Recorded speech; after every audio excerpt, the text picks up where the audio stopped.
Oh my goodness. Oh, we're so pretty. Oh, yay. That's a So lot of many. fucking people, gang. God, we did it. It is so That's many a people. lot of people, Kudos gang. on the Jesus. It's 2 seasons That's ago. too many Christ. people. Oh, wait. It's a normal amount of So many people. slices. Just the perfect amount to fill up every available space. True. We did it, gang. It truly is kind of. It's kind of slay. Oh, Mm-hmm. Oh no. oh, Oh. oh, Oh, Will. oh, Oh no. We'll fight the power. oh. Oh. Oh no. The stream Oh. is still up, so it might just be Your camera. video. Yeah, it is still up. Why are the Well- gremlins coming for us? Yeah, I've why been are the on a gremlins vendetta. gremlining? What's happening? Good morning. Good morning, everyone. We've lost the Hi. queen. Oh, yeah, there goes Will. Uh-oh. There goes Will, Oh, no. which means there goes the stream. Yep. Potentially, theoretically.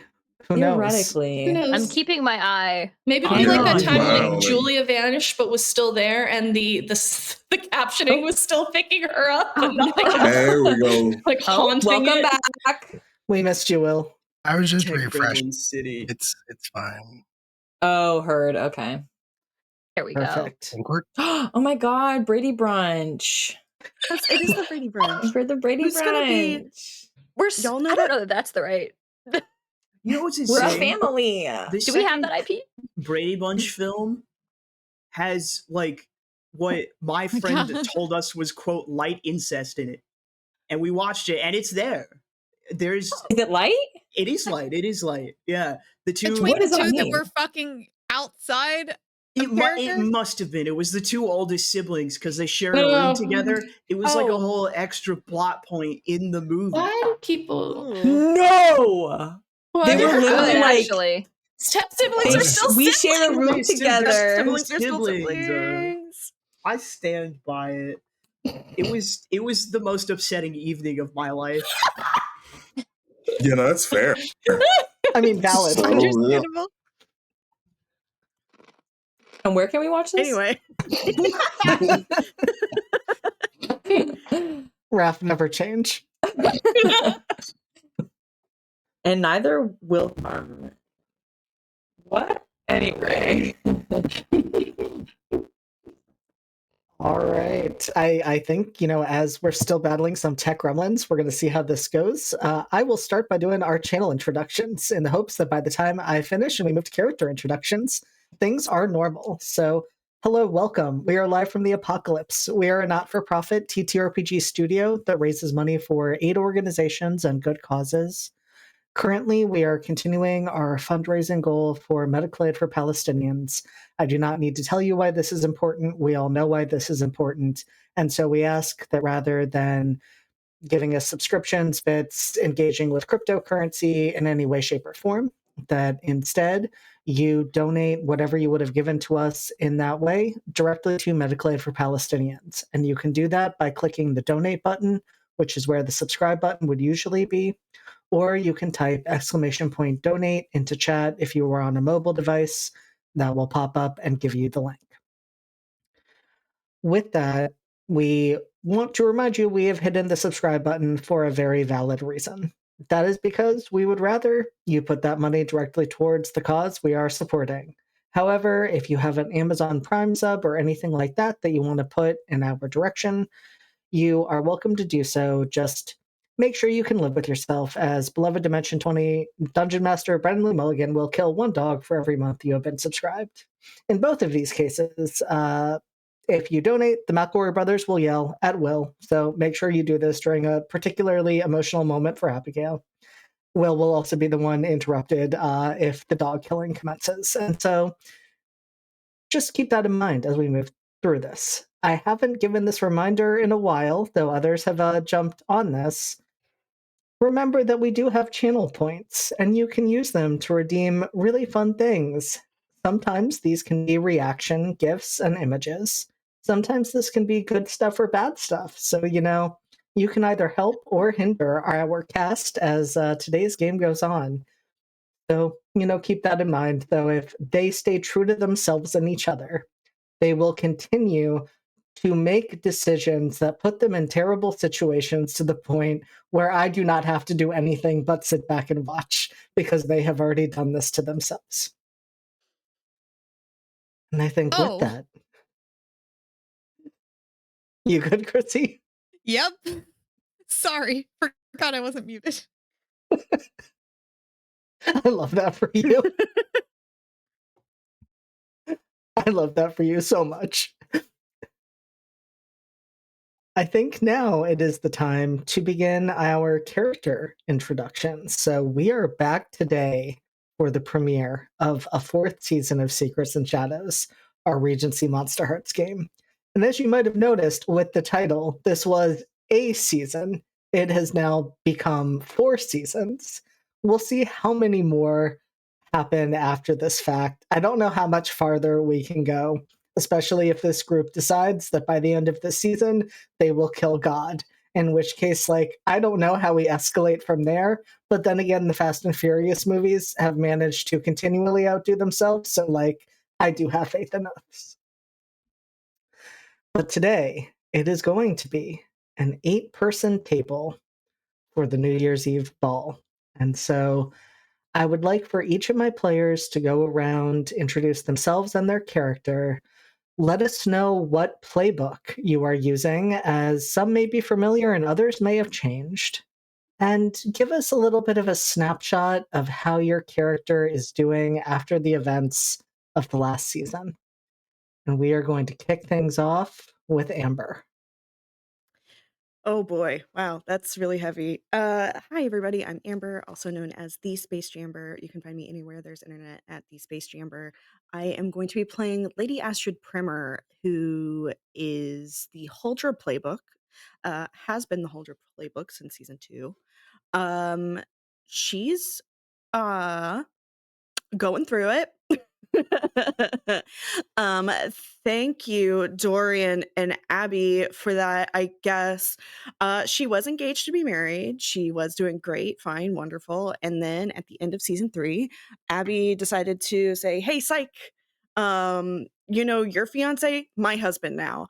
And so Astrid said, fuck it. I don't know anything about my fairy ancestry, so I'm going back to fairy. And that's where she's been for the past little while, just in fairy, not talking to nobody, and learning how to harness her power. So that's what you missed on Glee. Incredible. All right, JT, you are up next. That's me. Hi, I'm JT. I'm also Queen Octavia Frostpin of the Winter Court, for the record, in case it wasn't abundantly clear by the name. Octavia is, and I feel so bad that I'm about to say this and create this dichotomy. Octavia is in the most normal place she's ever been emotionally. She walked away from last season having helped rescue Carmen from hell, is also responsible for his death initially, so that was fun. But right now, Octavia is happy to just be ruling and happy to be courting a certain particular someone. Uh, who knows who that might be? And now it's party time. The world may never know until it's official.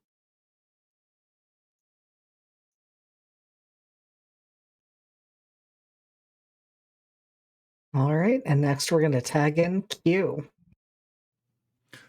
Hi, I'm Q.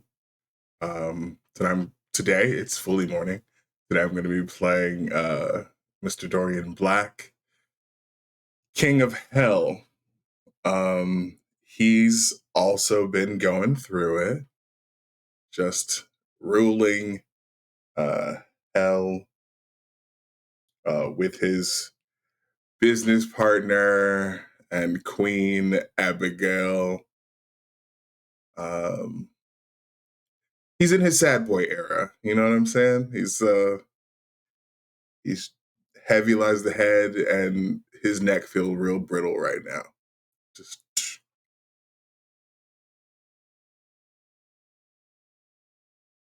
And That's so, it. what I'm hearing is everyone is emotionally fine going into this, and there's You know going to what? be no tears. If that's what you heard from that, I love that for you.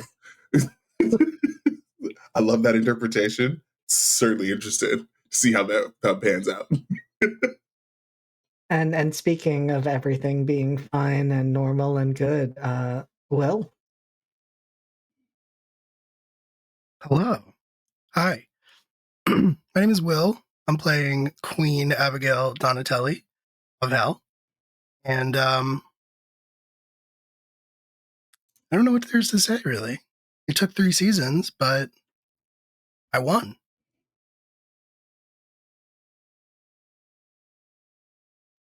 and that is indeed why I said fine and normal and good. You heard it from Will direct. All right, Chrissy, you are up next. Hi, I'm Chrissy. Tonight I am playing, or today, as Q said, it is fully morning. Today I'm playing Morgan, who was previously the ghost, and now she is the Raven playbook. And currently the Seneschal of Hell, under the role of Abigail and Dorian, and she is entering her stir shit and cause chaos on purpose era. And she's gonna be mean about it. That for her. Me too. All right, Kit, you are up next. That would be me. Hi, I'm Kit. You can find me most places on the internet at Kit Roll. Tonight, as with most nights over here, I will be Miss Elise Clarendon. Still Miss. Didn't nag that wedding down when I had the chance. But we're back at it. We're vibing, we're chilling, we're hanging, we're having a good one. Maybe. I think we've had our fuck around era, we've had our find out era, and now we're in our profit era. I think I'm going with that. I'm sticking with that. I think That is the third step. That is it is season 4. We are on profit. So, yeah, profit. I've decided that. So we're having a normal one. We're going to a party. I do love that for Elise. I think Elise deserves that. She does. She's been through it, y'all. But who hasn't, honestly?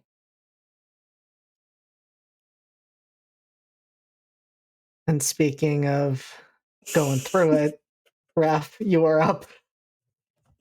I don't know what you mean. Hello, I'm Raph. I'm playing Mr. Carmen Deloso. And entering this season Carmen's going through a healing journey after being murdered twice and being possessed and being in love, and now things are new, and we're going to therapy, and whatever that may mean, we'll see. Whatever that may mean. I think that would mean you've been going to therapy. How has therapy been going for it's you? 18. It's what 18:11 at 11 p.m. Therapy doesn't exist yet. Therapy's in here and in here. so Carmen's all good. We believe that wholeheartedly, Raph.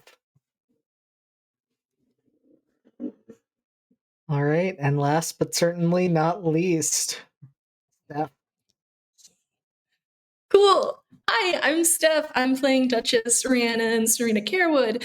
The Witch Playbook. She has been doing some self-care, desperately needed after her second relationship kind of fell apart. She keeps attracting people that seem to want to control her. Hopefully, third time's the charm. She is single. She had some time with her lesbian aunts in the countryside, very healing. And she's been working on trying to get Abraham sorted because that's unfortunate. So, first party in a while.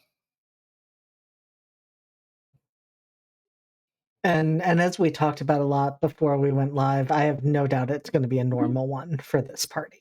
Oh, and she's responsible for that tree that now is like a crossroads between all the realms, isn't she? She sure is. Yeah. That was definitely something that she did. It's fine. Don't worry about it. It's just a road. It's fine. Just a road. There's so many roads. It's fine. Nothing can go wrong. JD will remember this. Yeah. And with that, I am JD. I am the storyteller for this game, and I will be playing everyone else. And who that might include tonight, as in many nights, will in part be decided by the cast, since this is Monster Hearts, and we invite the cast to treat NPCs like cars that they have stolen. We're going to see which cars they decide to steal tonight. That is literally what it says in the book. It literally says, treat the NPCs like cars that are being stolen and just go with what the players do. Well, that's great because we have done that. You certainly have. We're really strengthening the Fast and Furious analogy we've been doing with the seasons. I don't think it's an analogy anymore. I mean, Fast and No, Furious. this is just Fast and Furious. This is We're Fast and Furious, manifesting everybody. Fast and Furious. Regency Okay, but Fast who's and the car? Furious. Didn't we It just sign depends on Vin? the time. Who's the car that goes to space? Yeah, that's next season. Vin is next season. Okay. Yeah, That's sorry going for to be spoilers. me if Sorry I for have spoilers. anything to Sorry. say about it. That's I coming was out gonna of say your paycheck. Dorian Send went to Elise to heaven. That's space. kind of like space. That's true. Yeah. He went up. Wait, He went He up. did go do they up. go to went space in the up. Fast and Furious films? They Oh, sure we don't have do. time for Sure. this. Yeah. Where else Maybe I could need they to watch go? Fast and Furious. What the fuck do you mean where else they would go? It's a car movie. They go on the road. Oh, Just road to JT. space. They got all the roads too. Never underestimate the power of Vin Diesel. It's in his I- last name. It's Diesel. That's very fast for of you, JT. What? You gotta step into the future, into Yeah, the cars now. on roads. That's cute. Let's Yeah. see. How I mean- 2006 of you. Right. This is 1811. The later movies are fast, like F9, Fast X. They're clearly modernizing it, you know? Yeah, 'Cause- Mhm. I guess we're modernizing to space. yeah. Get Next, caught you're up, gonna tell me that Back to JT. the Future is a Fast and Furious movie because they're doing It time is. shenanigans with cars. You know? Wait, You know. hold on. And speed. Hold on. I'm gonna put a pin in that. We haven't heard the last of this. No, for sure. That's a PowerPoint presentation for sure. Absolutely. Here's Actually, what the I'll say plot- less. After we have the 6 seasons, that's the plot of the movie. It's true. No, Yep. Going to space? back in time Back in time and in space. and in space. Yes. And No. maybe Prehistoric jump space. into the future. Who knows? Like, we're going to Sure, have all sure. sorts of Steampunk. chaos. Who can never Coffee be shop sure? AU movie. Life could be dream.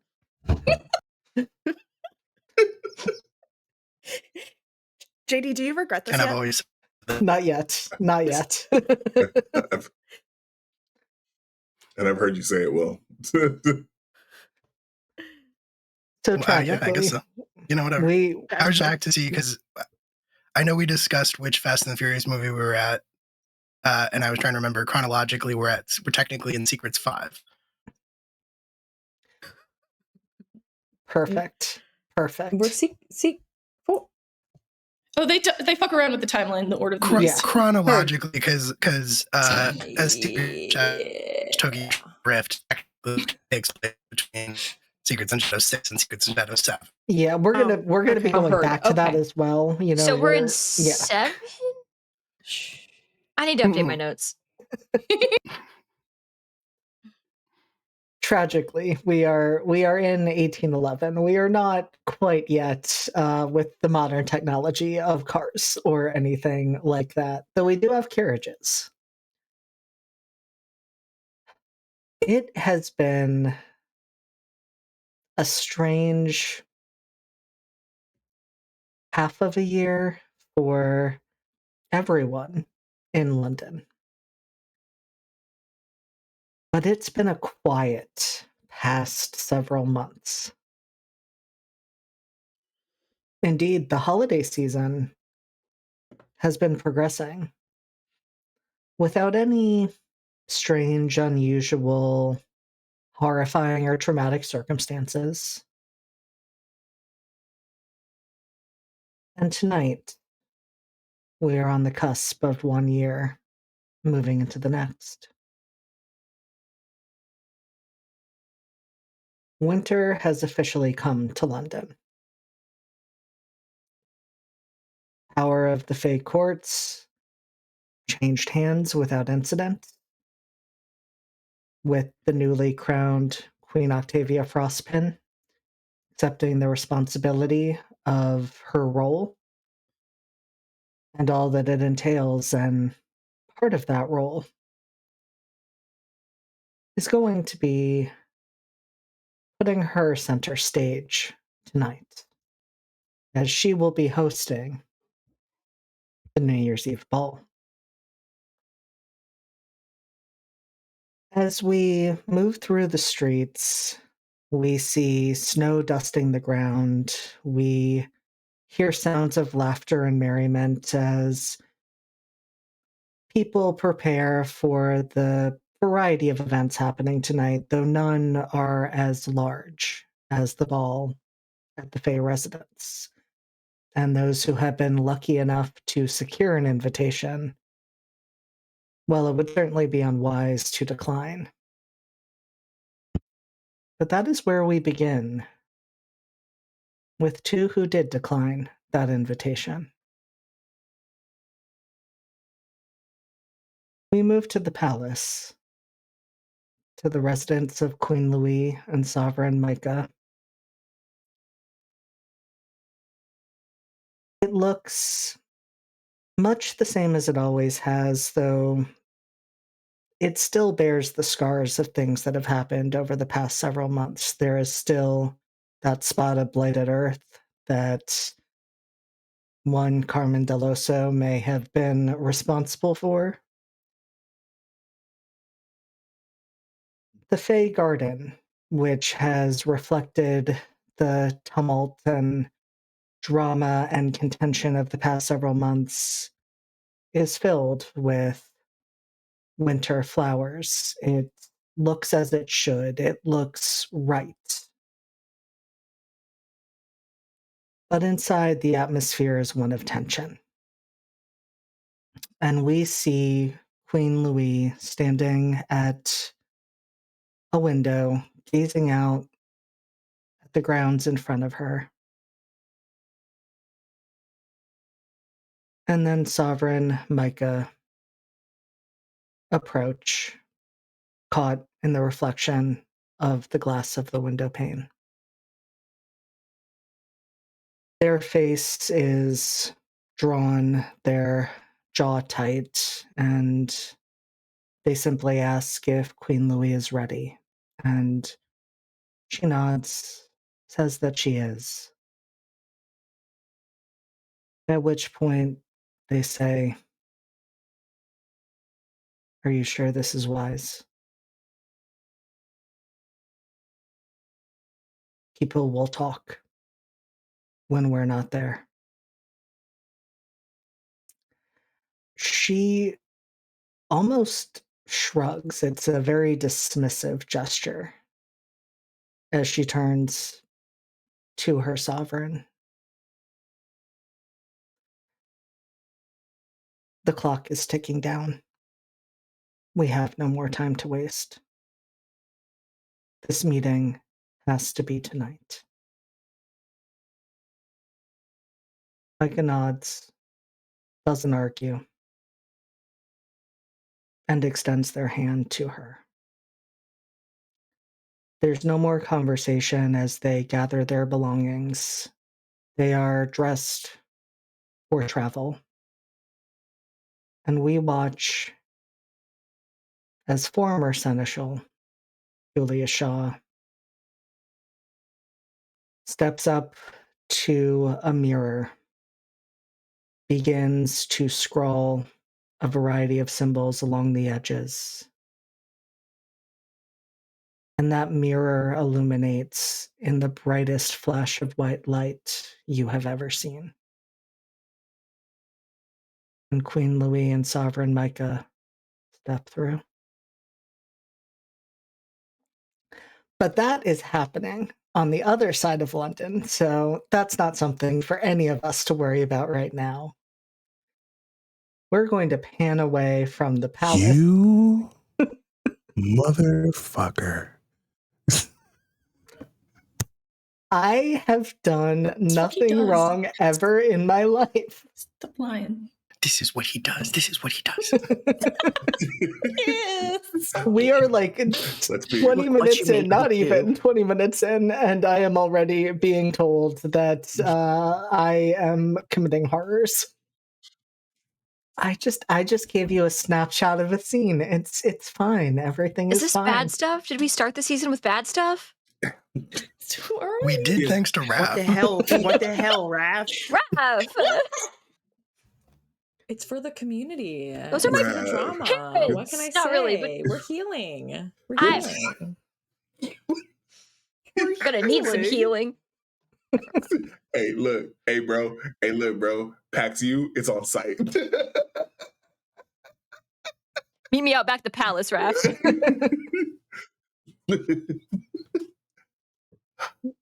So now we're going to move, though, to good stuff, because we're going to move over to the Fae residence, where the New Year's Eve ball is taking place. And JT, I would like to hear how the residence and grounds look, both as Octavia has taken power at this time, but also as she's been preparing for this event.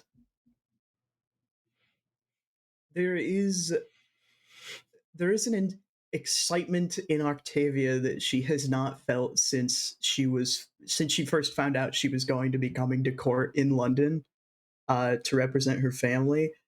She loves party planning.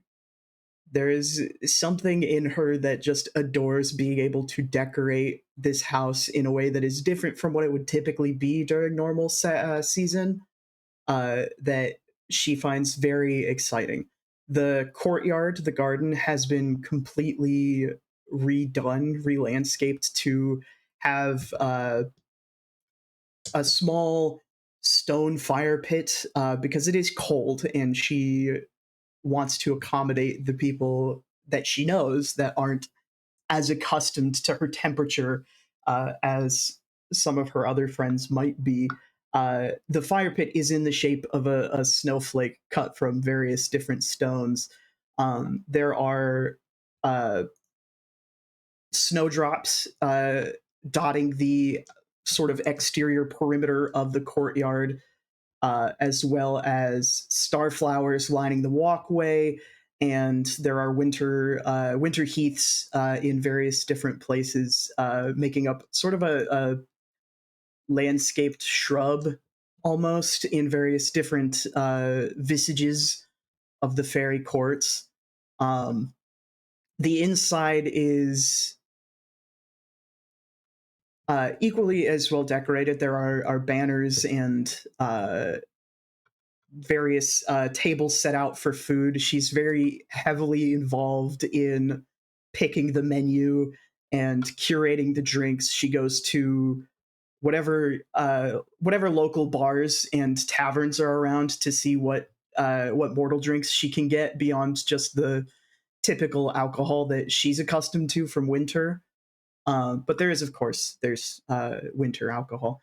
The various fairy courts are, of course, invited, and so some of the foods that they are more interested in would have been made available to them as a way to accommodate them, as well as various mortal foods that she can't get anywhere else. Part of the appeal of London to her was trying all the new food. She has made a point of not asking Helix to coordinate any of this because they are explicitly invited to the ball and she doesn't want them to see the house beforehand. So she has gotten new attendants to take care of everything and to send out invitations and all that, including one specifically to Helix, hand delivered by her. So yeah, she has basically not remodeled the place. She doesn't feel like she can knock down any of the walls, even though she really wants to. But she has taking it up to paint it and basically give it a fresh start from what she remembers the first season that she was here. Incredible. I love this for her. This makes me so very happy. I need to ask Octavia, as you were crafting the guest list, how did you approach these different invitations? So there are the general invitations that go out to the ton. Carmen and Morrigan would have received those invitations. They are her typical. Every letter that she writes comes on this blue paper that's gold leafed with little snowflakes on it. Those invitations were all made up and sent out to the general. But Abigail, Astrid, Dorian, Elise, and Rhiannon would all receive special envelopes from her. When they open, a little puff of snow comes out, and there is golden paper in there, explicitly inviting them as her friends. Astrid's refers to her as sister rather than friend, and she goes out of her way to seek Astrid out herself as well. If she can find Astrid and Fairy. If not, she does just send the letter off with a messenger. But she does make them special.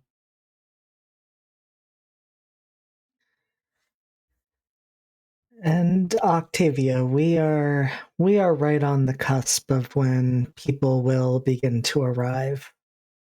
Where do we find Octavia waiting? What is she wearing?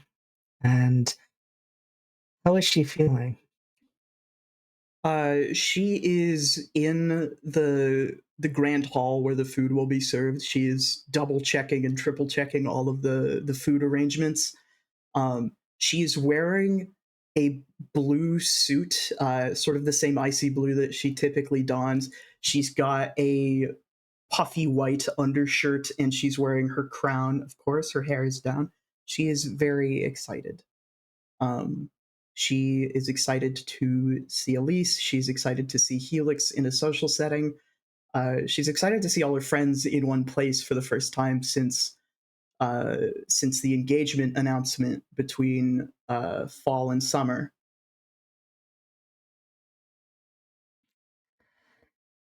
And Octavia, as you are waiting for the first of the arrivals, you do know that in addition to your friends, you did receive word from the Queen and Sovereign that they regretfully would not be able to be in attendance, but that they would be sending Seneschal Nyx in their stead.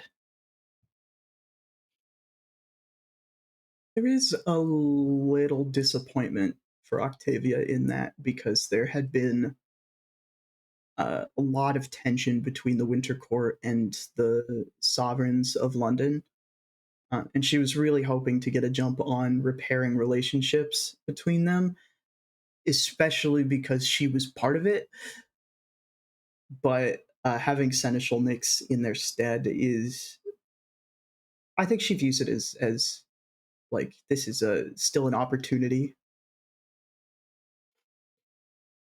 Sorry, my boy is wailing in the background. Yeah, he wants lunch. Baby. Oh, kitty opinions. Yes. And so I then have to ask, who is the first to arrive?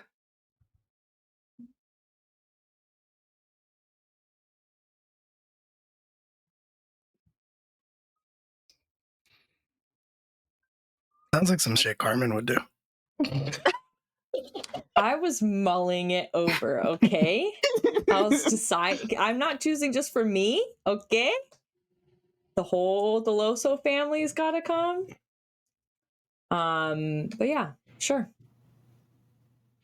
I can't lie, I was kind of eyeing either Raph or Kit. I felt like it would be one I of think them. it's probably between the two of them. Yeah. Maybe we show up similarly timed. Who knows? We do the like you first. No, you first. No, you. Oh, but first. it's like dramatic and jokey. Oh, of course. We can goof. We can hang. We can goof. We've hunted. We can have it's a fine. laugh. Yeah. We have a laugh. We just had a hunt this morning. We're bros. We're broing out. We're It's literally great. broing out. Yeah. Yeah, sure. Carmen will walk in. And probably for the best to be first. Yeah. I think Carmen comes in with his brother Damien.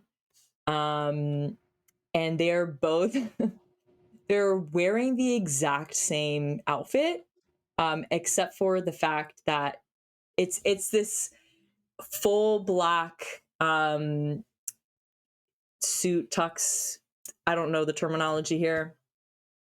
And it has this etching of black embroidery of just like leaves and flowers with this hint of gold thread just slinking throughout. Very, very subtle, very nice.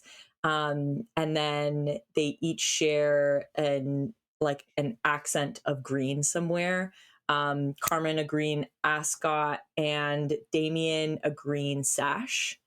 And I think the difference is that Carmen's coat is shorter while Damien's is much longer and more kind of like elegant, as Carmen is now back to being the second son. And yeah, I think the both of them step in.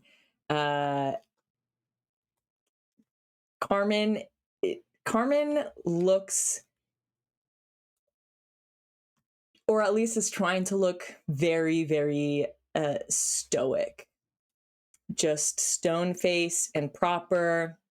He's spent the last few months tending to family matters and trying to get involved in whatever Damien needs.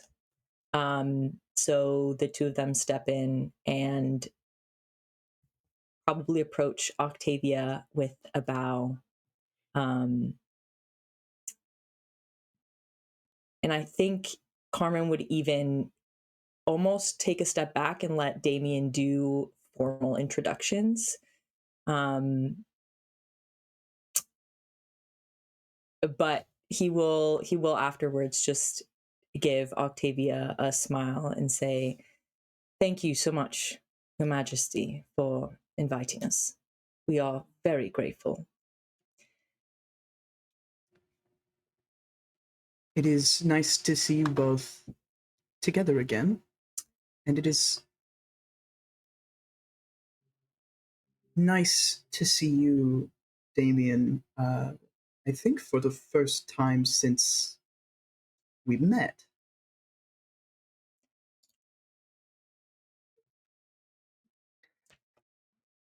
And Damien inclines his head to you, Octavia, and simply says, "It's a pleasure." Pleasure's all mine. There are various foods and drinks available for you. The music will be starting once more guests have arrived, and the courtyard is made out for dancing as well if you would like to. There's fires throughout if the cold is not to your liking. I assure you that there will probably be no dancing for us, but stroll through the winter cold is always pleasant. Thank you for putting this together. And an early Happy New Year. Happy New Year to you both as well. I'm really looking forward to it. I think Carmen just kind of nods and, again, trying desperately not to be awkward, but just walks away and just goes to get drinks and food with Damien. And we leave the brothers at the table starting to pick out some foods to sample as Elise arrives. That she does. And I believe, unless Seneschal Nyx has insisted on, showing up with Elise, I think Elise probably shows up arm in arm with Joe, who I believe also got an invitation. Am I correct, Yes. Your Highness? Um, Mhm. So I imagine Octavia's probably not let her be at the Fae estate until the whole thing was set up. So she will arrive all gussied up with Joe, probably just shooting the shit with whoever they see on the way there. The Deloso brothers, of course, if they're amicable to it. Um, very much, I don't know, sort of stepping away from the being the face of the London court for a second, which feels good. And maybe the crown has taken some umbrage with that, but she can't find it in herself to give much of a fuck right now. Um, we're here to have fun and we're here to party. Um, and I think it's been long enough. She's not in like proper mourning attire or anything. This is a party. This is, a fancy occasion, and it's been several months. But she's not in white anymore. Because this isn't her first court season now. She feels like she's kind of done the whole song and dance. But I think she shows up in something light blue. Um, lots of blue and like white netting, lots of like embroidery, florals. It looks very, I don't know, it looks very like the last snow you get after spring, after the flowers have started blooming, but then it gets a frost again. But she's just hanging. Seems very chill, very happy, very unbothered in like a positive way. And Joe has seemed eager and excited for tonight. I think Joe has chosen to wear a suit for her outfit, and it is one of like a very deep hunter green. It has a little bit of silver embroidery throughout, but nothing too ostentatious, just enough to be respectful for showing up to the residence of the Fae Queen.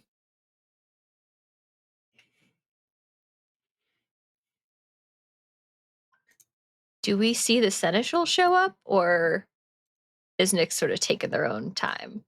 Nyx is taking their own time. You do not see her quite yet. She did not insist on, Works for me. being an escort for you. I think in a lot of ways, Joe still kind of remains your escort. So that also meant that she did not feel she needed to step in. Okay, that works for me. Joe does look at you as you're preparing to walk in and just asks, "Are you ready?"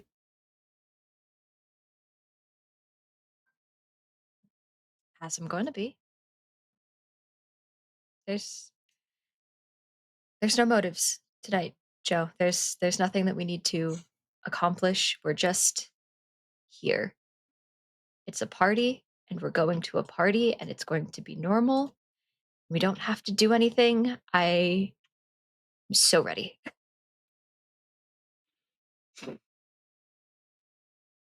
And Joe gives you a soft smile at that. You deserve that, Elise. You never really Elise got sort of- to experience the season. Elise sort of bumps her shoulder. We deserve that, first of all. It's time we had another proper party that didn't feel like a job. It would be nice Let's go to find our let hostess. loose.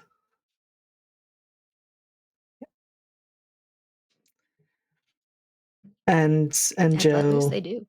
yeah, they absolutely do. I think as they're walking in, Joe does say, "Make sure you save a spot on your dance card for me."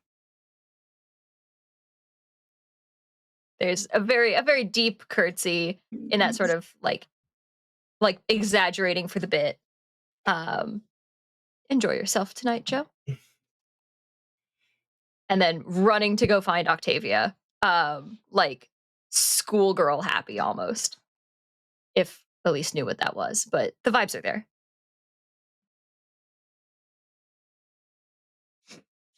And where does Elise find Octavia? I think Octavia's moved probably closer to the front room now. Now that she knows that guests are beginning to arrive, and she doesn't need to. Anything that goes wrong tonight is something that she could not have possibly prepared for. So she has resigned herself to that, and has sort of moved to the greeting position of the party. Uh, Biggest smile on earth when Elise comes running in.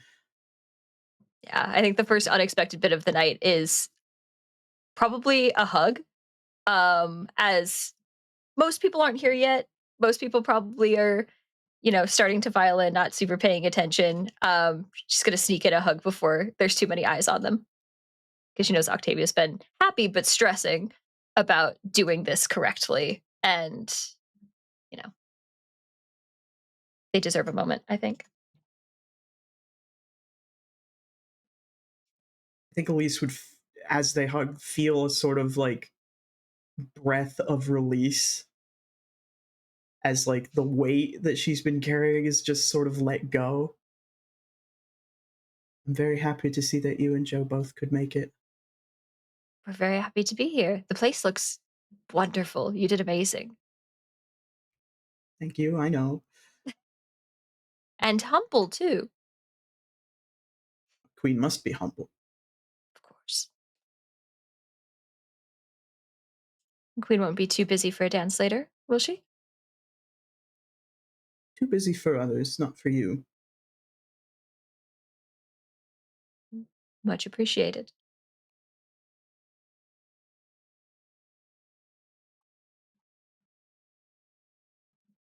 There's a moment where Octavia thinks about asking about the sovereign, but decides not to.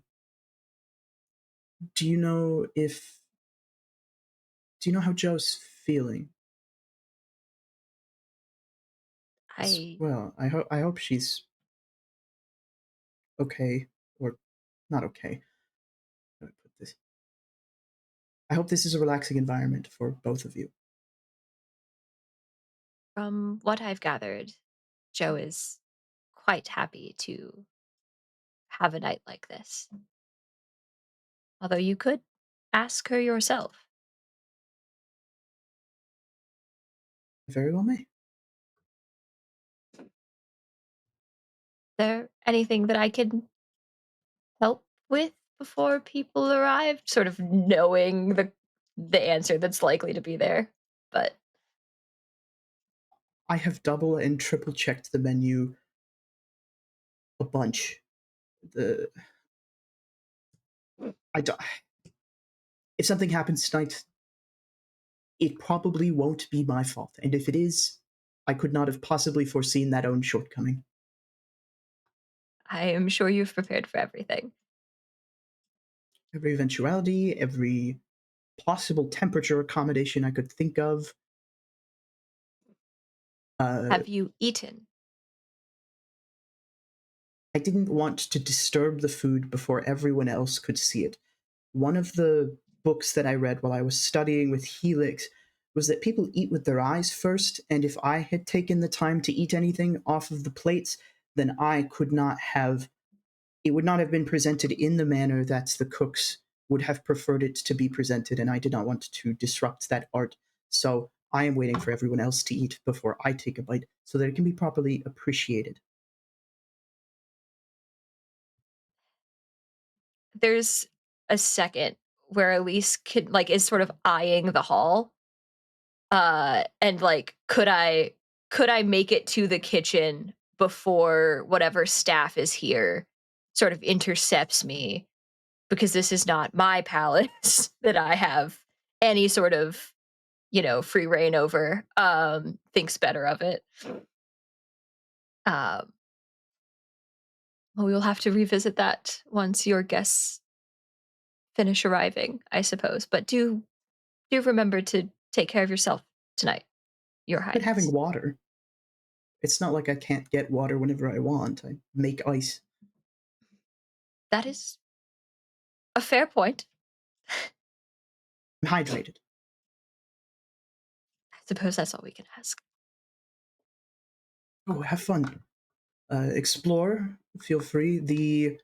Some of the more private rooms are kept colder for my own personal comfort. The backyard is almost already too warm for my liking, but not too uncomfortable. Um, I'm around if you need anything, and that same courtesy is extended to Joe, of course. But As am I. Find me when you have a moment. of course, Big dramatic curtsy, because this is a queen. And Elise will sort of leave her to her hosting duties, I suppose.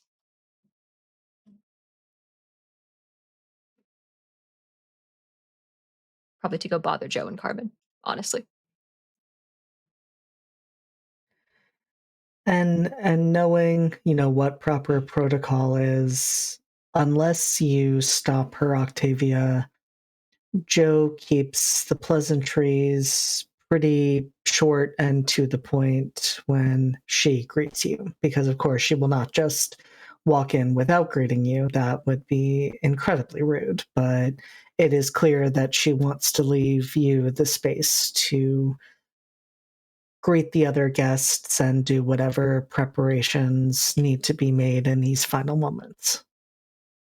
Octavia does take a moment to do like a light curtsy to Joe, and to just really be like, "Thank you for coming," and I'm really glad that you're here.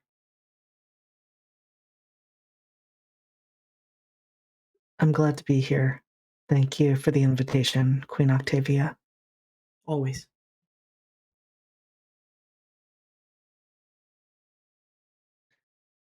And she continues on her way to join Elise and Carmen and Damien over by the canapes.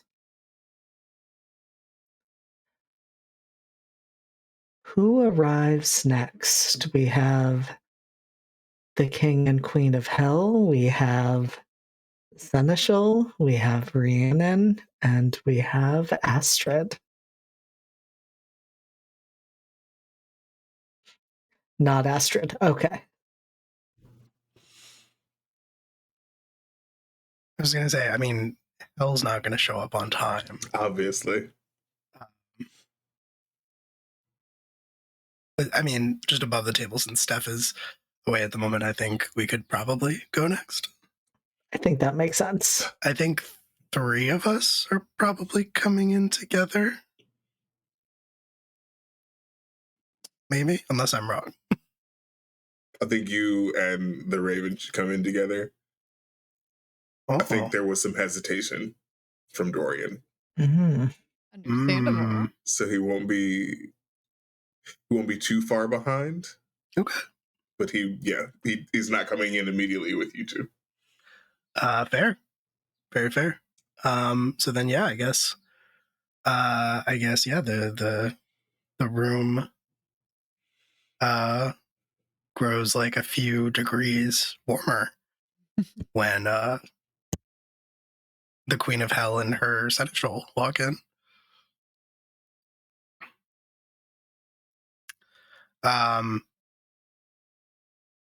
Abigail is dressed for the occasion. Her hair has gotten.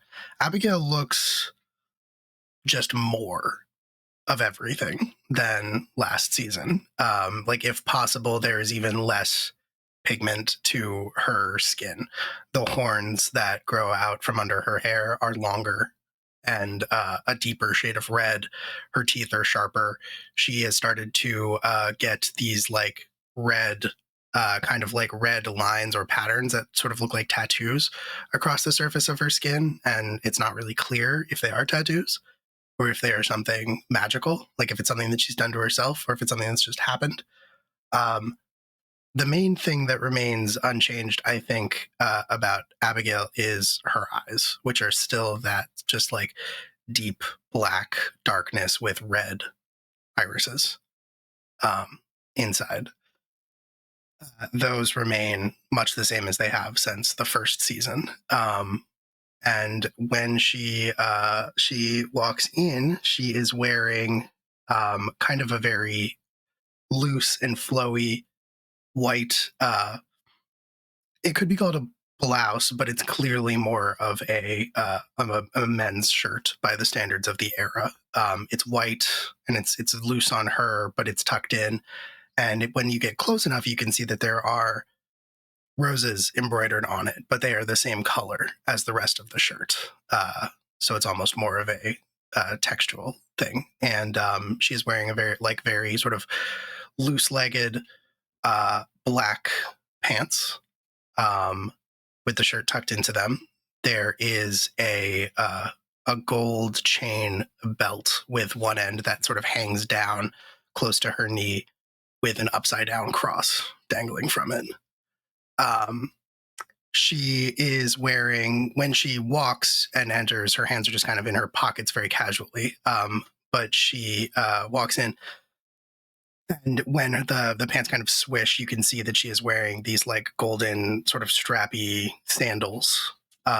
Very little makeup or anything like that. I think the biggest, she has rings on her fingers, but I think the biggest statement piece is this just large draped sort of sash, which is very reminiscent of the pallium that the Pope wears, except it is black with gold accents.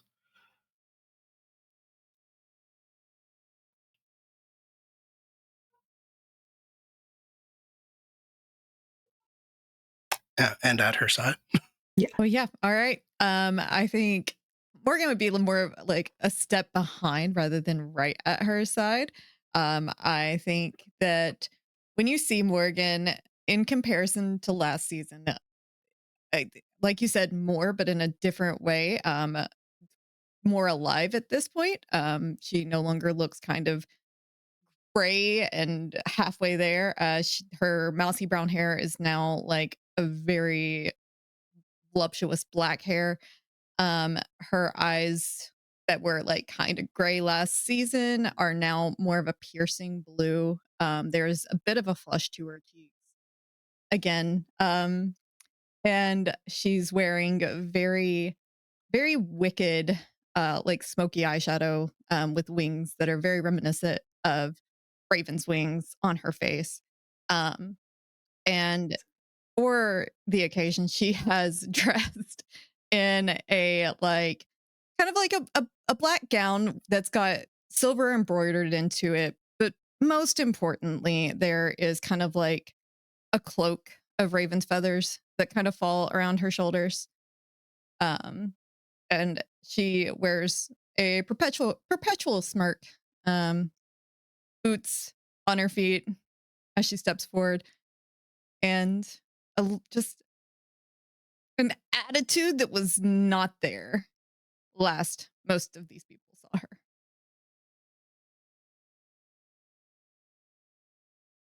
Incredible. What an entrance from the two of you. And you are greeted, it sounds, right in the entryway by Queen Octavia Frostpin. Octavia's clearly still just very excited. Does a respectful curtsy to you, Abigail, and gives Morgan a nod. Your Welcome. Majesty. Welcome. I'm so glad that the both of you could make it. I was so pleased to receive your invitation. I'm happy to hear that. I put a lot of love into the invitations I sent out. And it was felt. Um, some people have arrived. The Delosos and Miss Clarendon, as well as Joe, have arrived. There is food in the Grand Hall. The courtyard is made up for dancing. The music will kick up very soon. You look, may I just say, you look very good.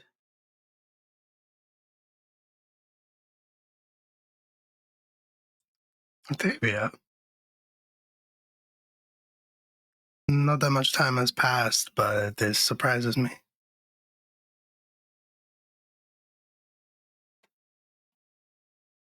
See, monarchy has changed you, perhaps for the better. It has been a very interesting road, and this event tonight is the culmination of quite a bit of work. And I hope that my appreciation for the help that I have received is felt by all those who received invitations.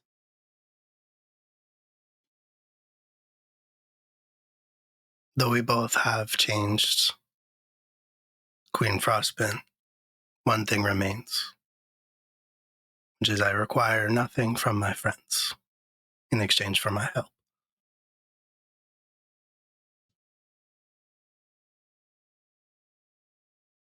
Nevertheless, it is good to extend the same offer to you. Well, I appreciate that. I hope this will not be the last time we speak this evening. Of course not. I'll be around once all the guests have arrived. Then I will find you.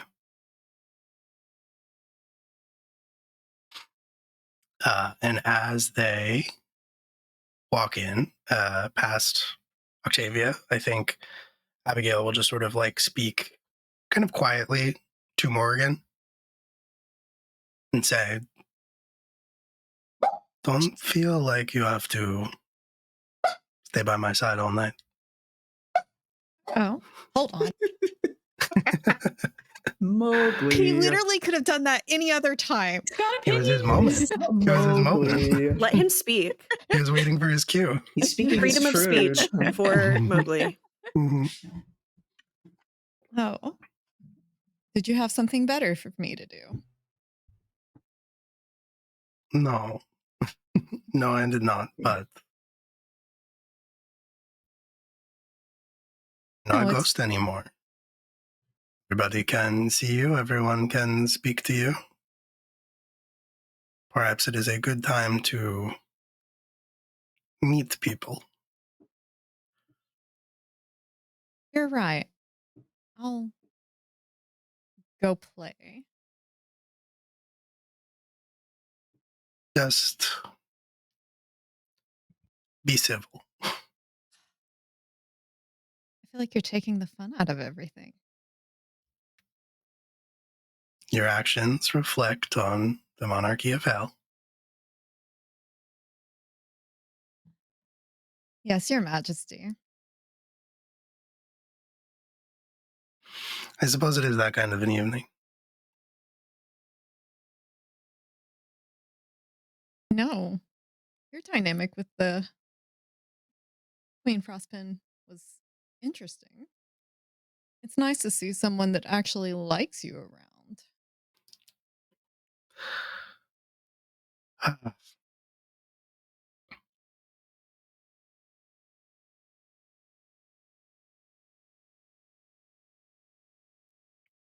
There is nothing that I have in this world that I have not earned.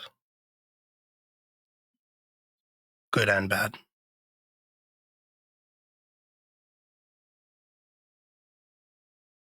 Good that you acknowledge that. I'll go explore. Fly free, my bird. At that, I think I'll take a walk. And I think Abigail is gonna look around, but I think you said Nyx is not here. She is not here yet.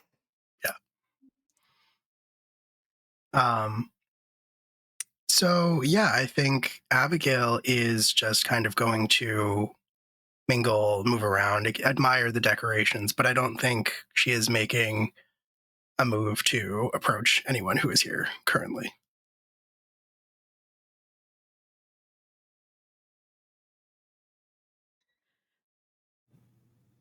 And I think with that, I am curious, Dorian, did Yeah, what's up? you arrive with Abigail and Morgan, or did you choose to arrive on your own? Chose to arrive on his own. I think, like, up until the last minute, it wasn't even decided if he was coming. Then I think I'm going to save you and Astrid as the final two, because I do believe Rhiannon would be the next to arrive. And to the point that was raised earlier, I wholeheartedly agree. I think Rhiannon likely would have arrived before Abigail and Morgan because, of course, Hell has to make an entrance. But Rhiannon, you were delayed, and it is an uncharacteristic situation for Rhiannon to be in because you are very diligent and mindful of time and all of those elements.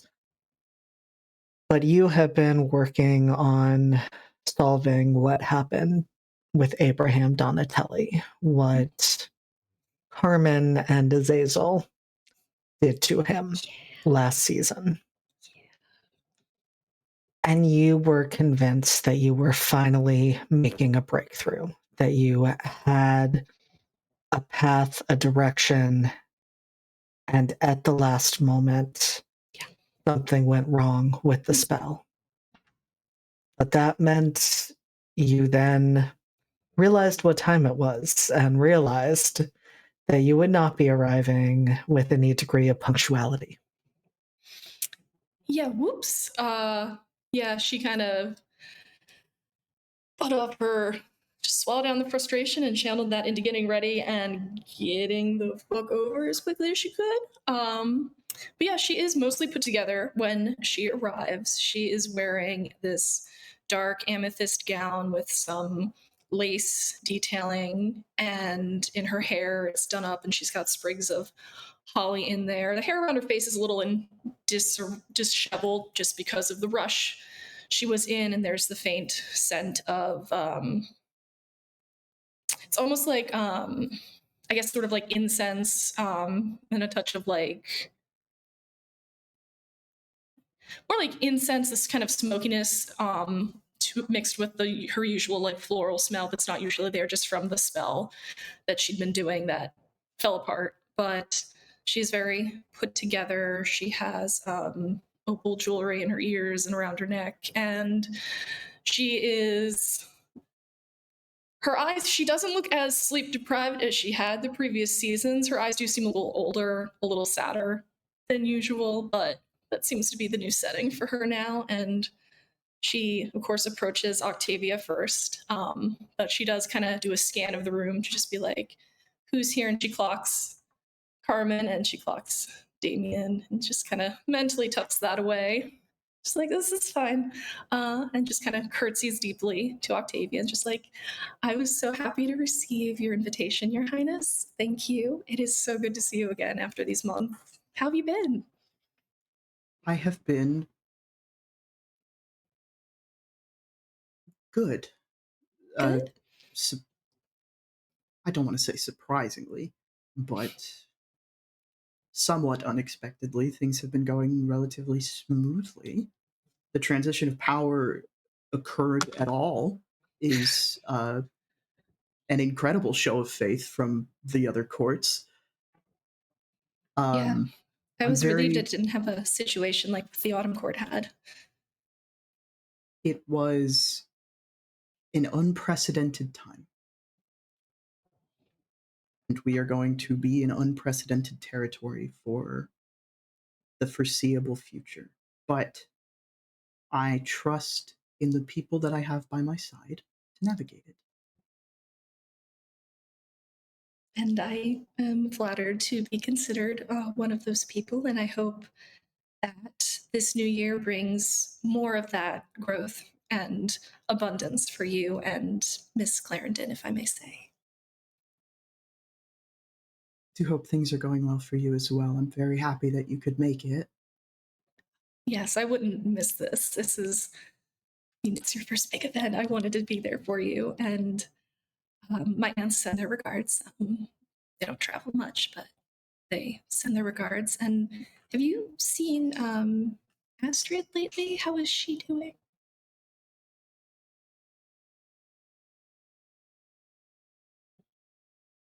With my deepest hopes, she will be here tonight and she can answer those questions herself.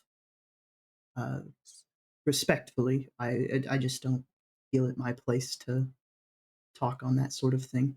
I understand completely. She's breathing, which is, I think, at least I can divulge that information. That is very good to hear. I will keep my eye out for her tonight. Please feel free to make use of any of the rooms in this house if you feel the need to step away. There's, hold on, the spiel. There's food in the grand hall.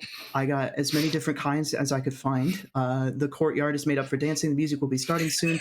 There's fires dotted throughout the house in case you get cold. Thank you. I'm so excited to see this party you've thrown together, Octavia. Congratulations. It is going to be something. And Rhiannon will take her leave to get a drink and just kind of do a little circle around the ballroom. It's not awkward at all. And I do just have to ask, what happens when Rhiannon and Carmen are in relative proximity to each other? Well, does Carmen acknowledge? Oh, definitely. I think if it's like we're all by the fire with a group of people, then I think Carmen would just do like the standard nod, and whoever is talking kind of continue the conversation. But I think it's just kind of like a proper acknowledgement for now. In which case, Rhiannon will return the nod very politely and give one to Damien, since, you know, they've been writing letters and corresponding, and just leave it at that. For now. It's fine. Everything's cool. So Everything's chill. cool. Everything's cool. It's fine. Is it getting kind of messy in here? No, it's fine. No one said anything. It's messy specifically for By the everyone fireplace? and one person at the moment. It's just this at the moment. Yeah, this party is the actual meme of the cat surrounded by knives. And the cat is Correct. I need Dorian and Astrid to get here a stat, okay? I need some of this tension off of me. Well, actually, Astrid probably has been here the whole time, I knew but it. I has been fucking waiting. knew it. I fucking Has knew been waiting to ensure Dorian isn't coming specifically. it. So when everyone else arrives, but Dorian doesn't, that's when Astrid is like, "Oh, I'm safe."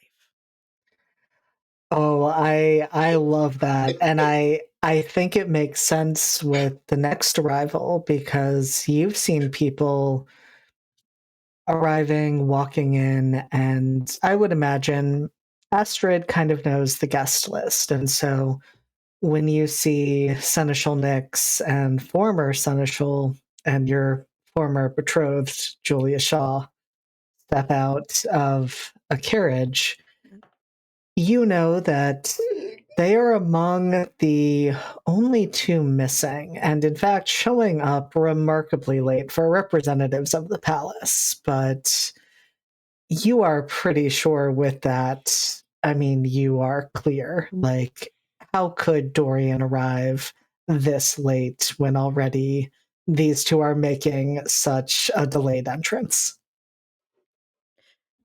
Naturally. I mean, Dorian is all about decorum, usually, all about doing the right thing and making sure that he is within,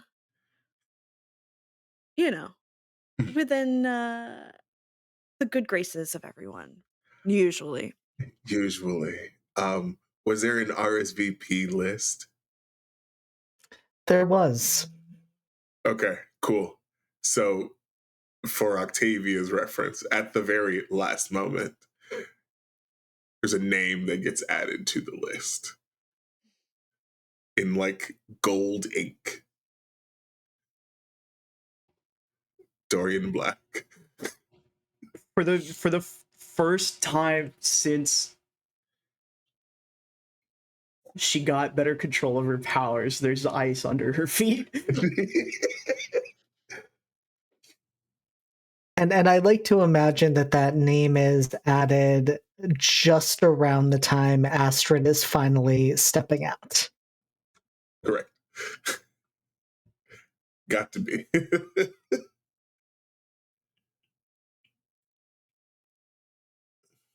So what do we what do we see when we see Astrid?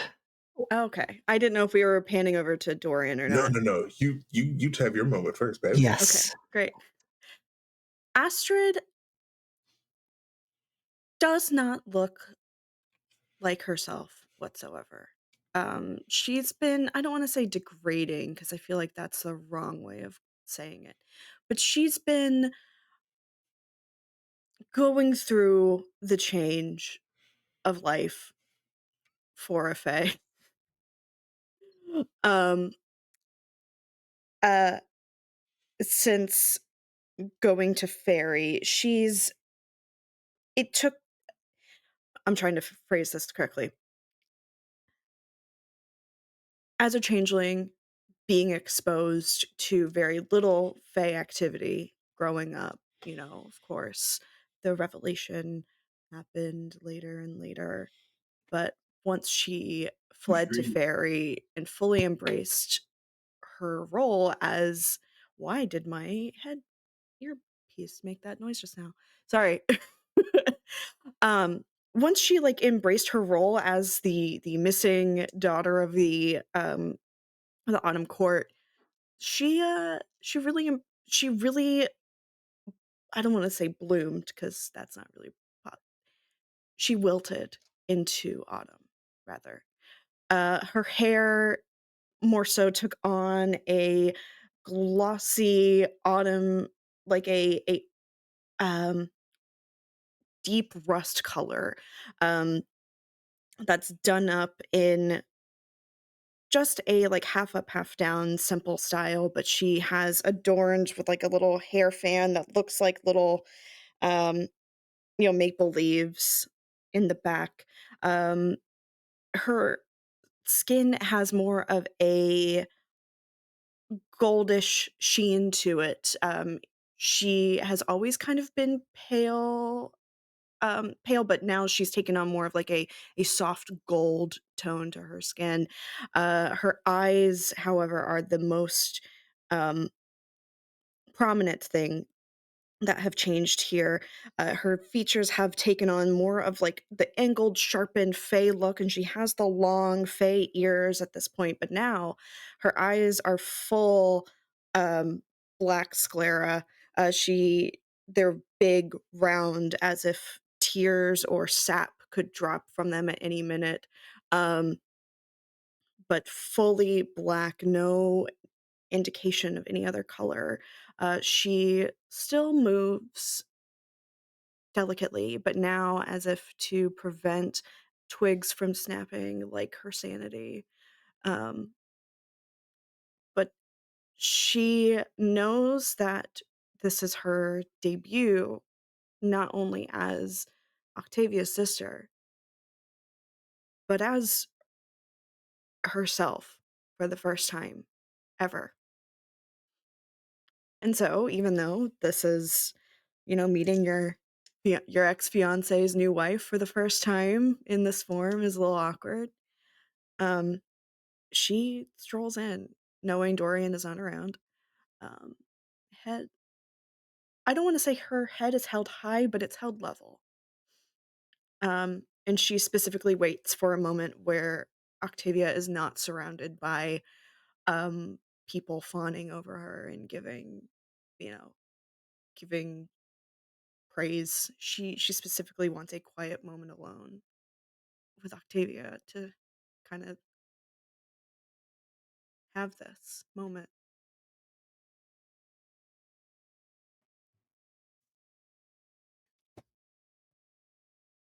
Octavia looks deeply nervous when you approach.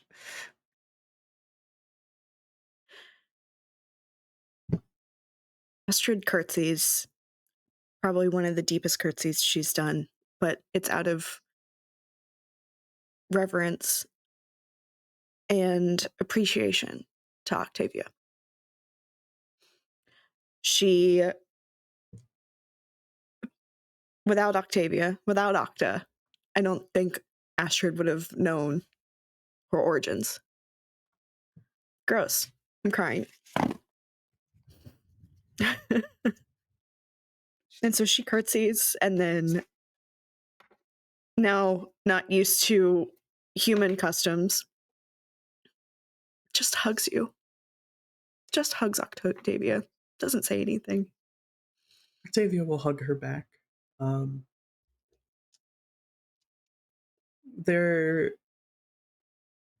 has been a certain joy in Octavia since they got back in contact when she sought out the invitation for Astrid.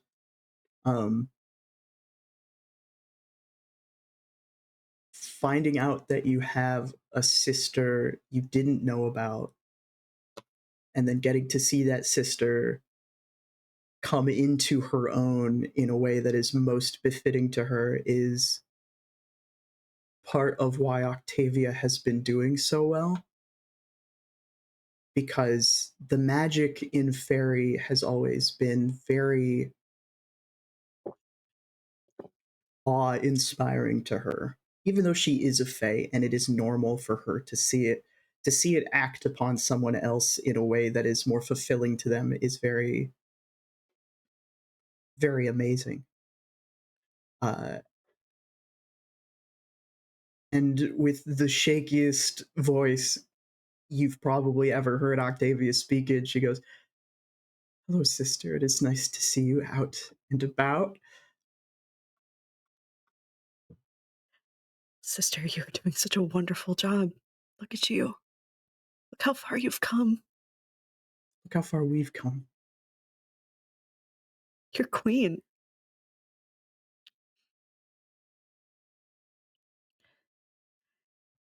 My sister, queen. Sisters found. You should be so proud of everything you've achieved. And what better time to celebrate these new lives and these new opportunities together as family than the new year? It is monumental, the moving forward of tonight, I think. Things are tense. And I'm going to ask this because I don't want to overstep on anything. Does Octavia know why Astrid was not out yet? Out and about. Do you mean after what the happened in arrival? hell? Yes. I'm asking for my own prescience of mind? How aware is Octavia of what happened? I think you've heard rumors that, you know what? Actually, no. There's no way that like society at large has not heard. I think it makes sense that Abby would probably broadcast it. I don't.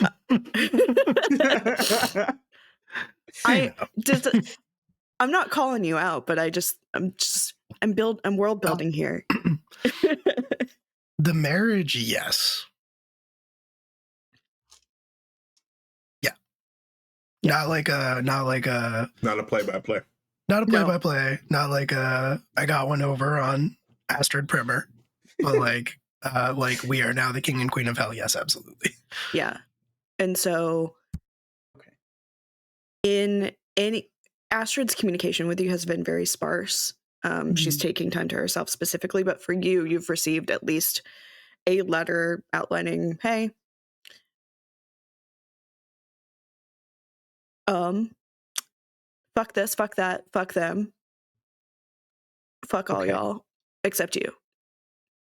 Fuck you, you're cool. Fuck you. So.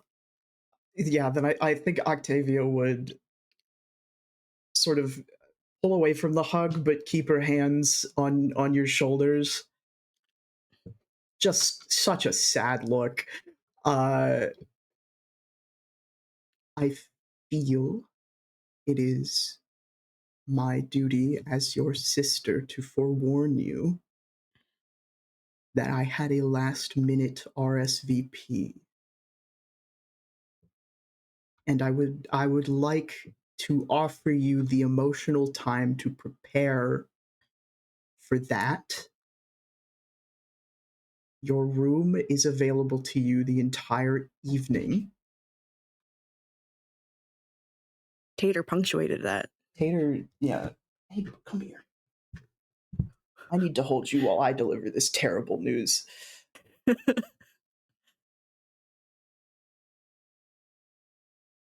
Dorian is going to be here.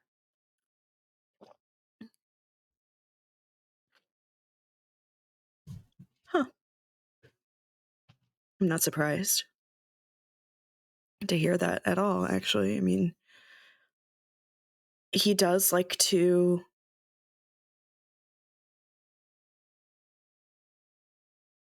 shine however he can.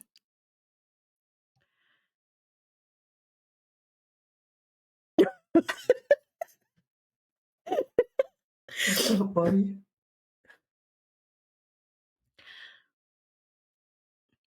So, thank you for the forewarning. I will. Can you save a dance for me? I have 2 spots on my dance card. One is for you. Thank you. Well, let me go enjoy some of this illustrious, beautiful spread that you've prepared. Oh, there's a fall section on the table of the food. If you are interested in trying out cuisines from that particular court, I went all out. I would expect nothing less from the queen herself. What's next? You gonna kill God or something? Opportunity comes knocking to me most times. Well, I will no longer be in your hair, but please do tap me when it is time for our dance. I think Octavia points at a small red ringlet of hair that she lets stay loose. You will always be in my hair, sister.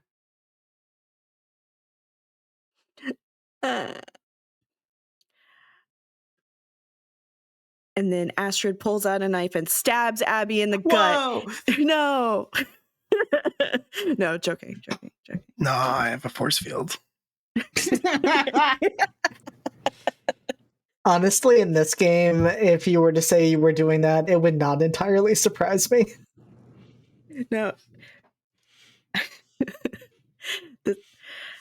Okay. Yeah, Astrid goes to drown herself in liquor to prepare herself mentally for Dorian's eventual arrival. I do think that like Helix is coming over to you with like comforting non-alcoholic beverages like teas and ciders and things like that. Though if you choose to just throw those glasses away, they understand. Just one glass of champagne for a bitch. It's valid. That's valid. Helix can't argue with that. Real.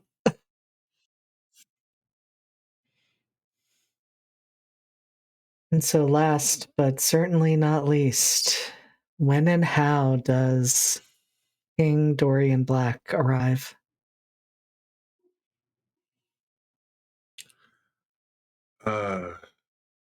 He arrives via horseback.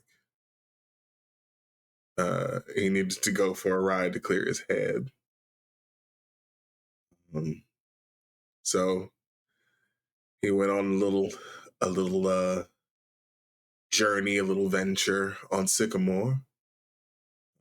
The horse he got, back in season 1.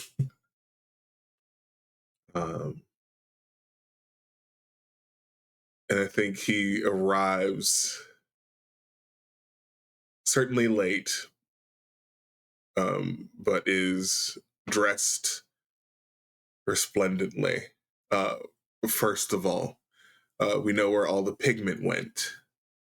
It went to Dorian's skin. His skin is dark black, looks a bit like marble.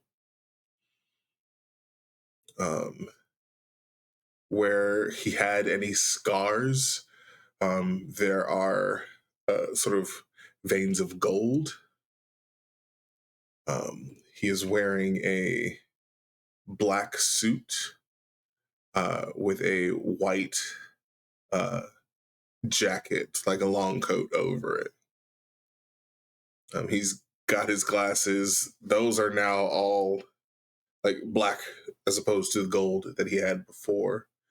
And then the jewelry, rings and all, is gold.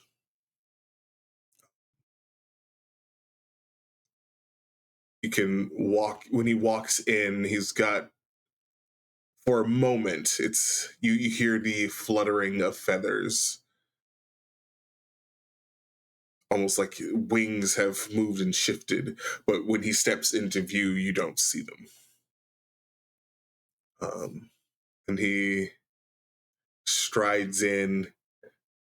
The room once again gets a little bit warmer, just by a few degrees. And Dorian will go to find Queen Frostpin. She's still in the front room. The one last guest to greet before the party can really kick off. Mm-hmm.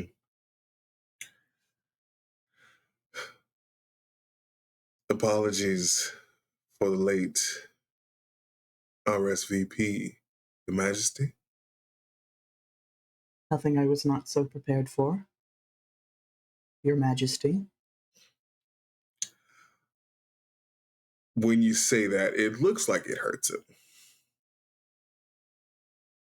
But it's a brief flash. And he gives a smile. Thank you kindly for the invitation. Of course. I wanted to extend my gratitude to all of my friends this New Year's. Well, that is greatly appreciated. Is she here?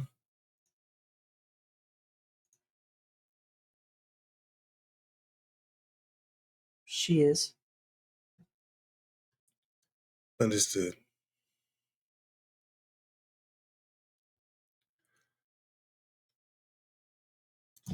I just wanted to show my face. I will leave this to you. If you prefer, I can go.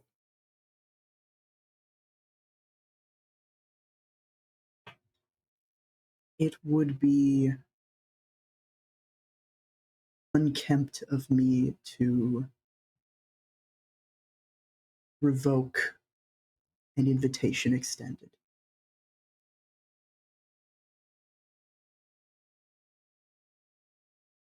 Warranted. She is family, after all. She is family, and I would do anything to protect her. So let it be known that given her current state of being, I do not think she needs protecting from you. Understood.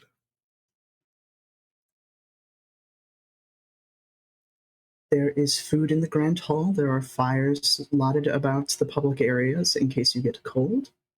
The music is going to start as soon as you enter, and the courtyard has been done up for dancing. Please enjoy the festivities and do know that I appreciate your support, regardless of where we have all landed these days. Of course. Have the sovereigns come? Seneschal Nyx has arrived in their stead. Although Seneschal Nyx was extended an invitation of her own, I suppose it is all just the same. Not quite. I was hoping to have a conversation. It is unfortunate that they could not make it tonight, but I think that the enjoyment will be had either way. Of that, I have no doubt.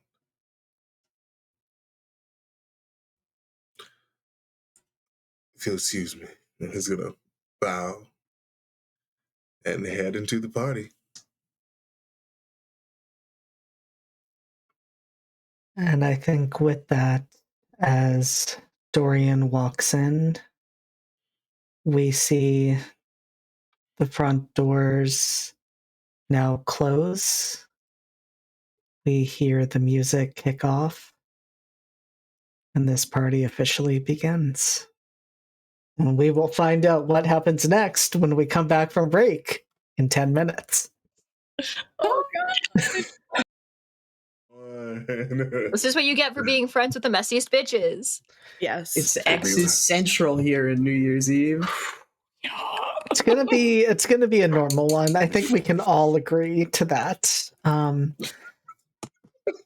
I think where we are going to start in the midst of this party, because there are lots of people moving around. There are couples, or at least individuals who have decided to take a spin around the dance floor, stepping out to begin that part of the party.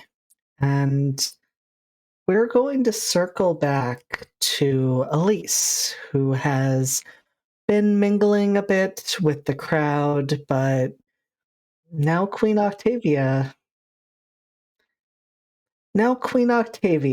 who rumors have begun to suggest maybe beginning a courtship, though with who no one knows. There have been glances at other members of different Fae courts, seeing if they may have been the ones who caught Queen Octavia's eye, but nobody seems to know who that person may be. And as Queen Octavia is able to join her own party, I think this gives a moment for Elise and Octavia to reconnect.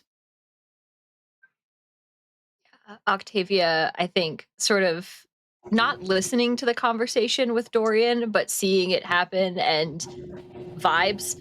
I think as he walks off, Elise walks up with a hefty glass of champagne and probably like a canapé or something. She has her own glass of something a bit less demure, but Octavia is probably more fancily inclined than she is. So champagne will do. So I see the guest list has been extended. We had a last-minute RSVP. Ah, these things are wont to happen, I suppose. How are you handling all of this? It is nothing I did not plan for. I had assumed as much.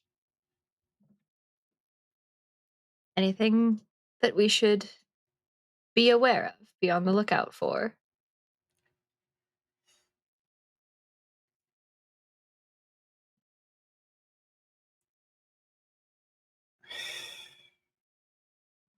I can't make all of this go away. Who has asked you to? Nobody, but I'm always going to want to help my sister Of and course. everyone in this manor tonight has, in some way, shape, or form, been instrumental in my own success. So, I will admit it is a bit nerve-wracking to be the person putting as many tensions as possible into one room.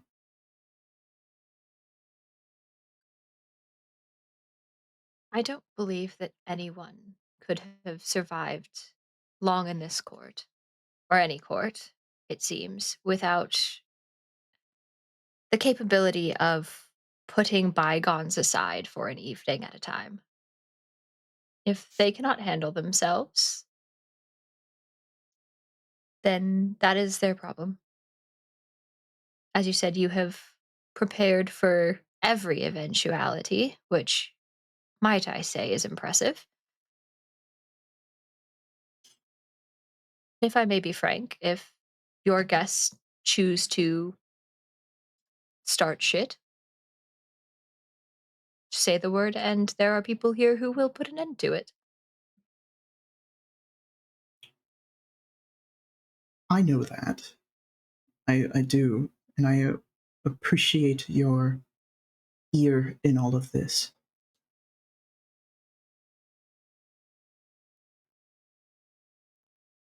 If something does come to pass, however, then I'm hoping that a new year and a new era will be enough to help put an ease on those things.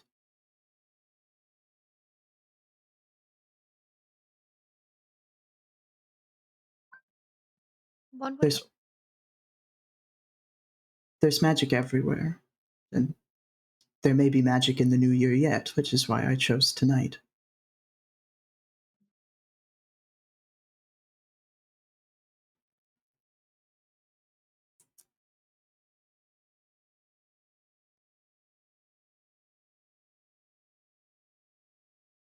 I'm, I am sure that there's nothing that will happen that we cannot handle, that you have not prepared for. And magic or no, I think you have thrown a party that people will speak about for the right reasons.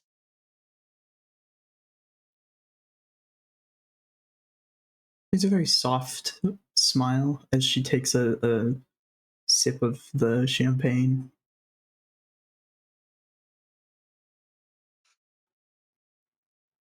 If you should like, I think we should mingle with the guests. I will try to be as attentive to you as I can this evening. Oh, don't worry about me. I may see how much of a buffer I can provide to certain partygoers.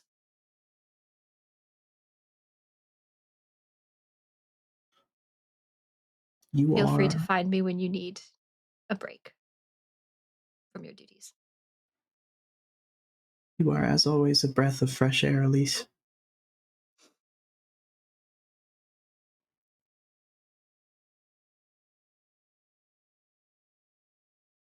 So go enjoy your party.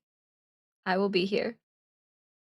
You have fun as well. I don't want working to be the theme. Oh, this isn't work. With you, never. Honestly, planning the party wasn't even work either. It's just so. You did seem to enjoy it quite a bit. It's very fun. Well, then the court should give you more opportunities to host. It looks good on you. I'm pretty sure I'm going to extend an invitation to host the wedding, if that should come to pass. That is something that I need to. I have a gift I'm going to give. But that's a story for another time, I imagine. Let us ring in the new year. I will hope to hear that story. Soon enough. Understood.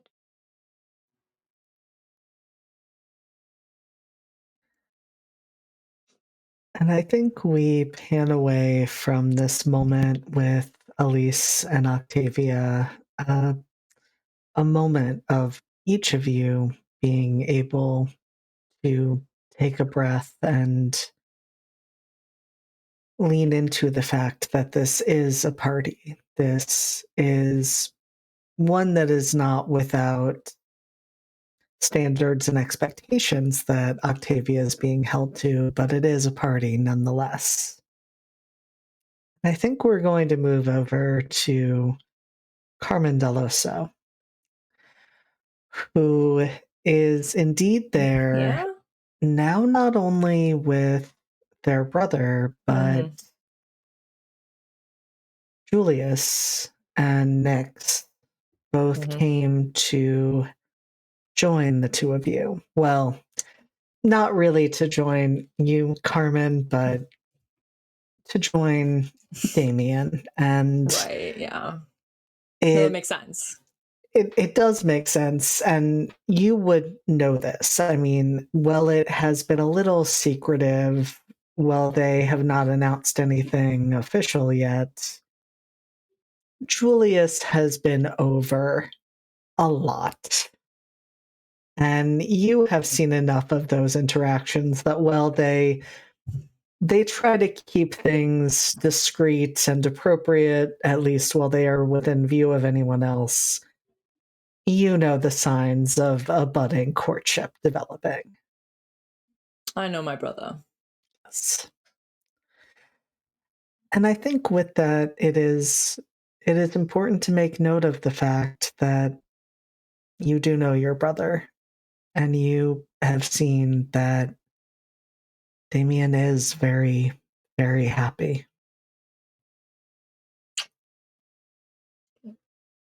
So it does once again leave you as like not just the third wheel, but the fourth wheel. It's a little Yeah. unfortunate. Right. Yeah. I think like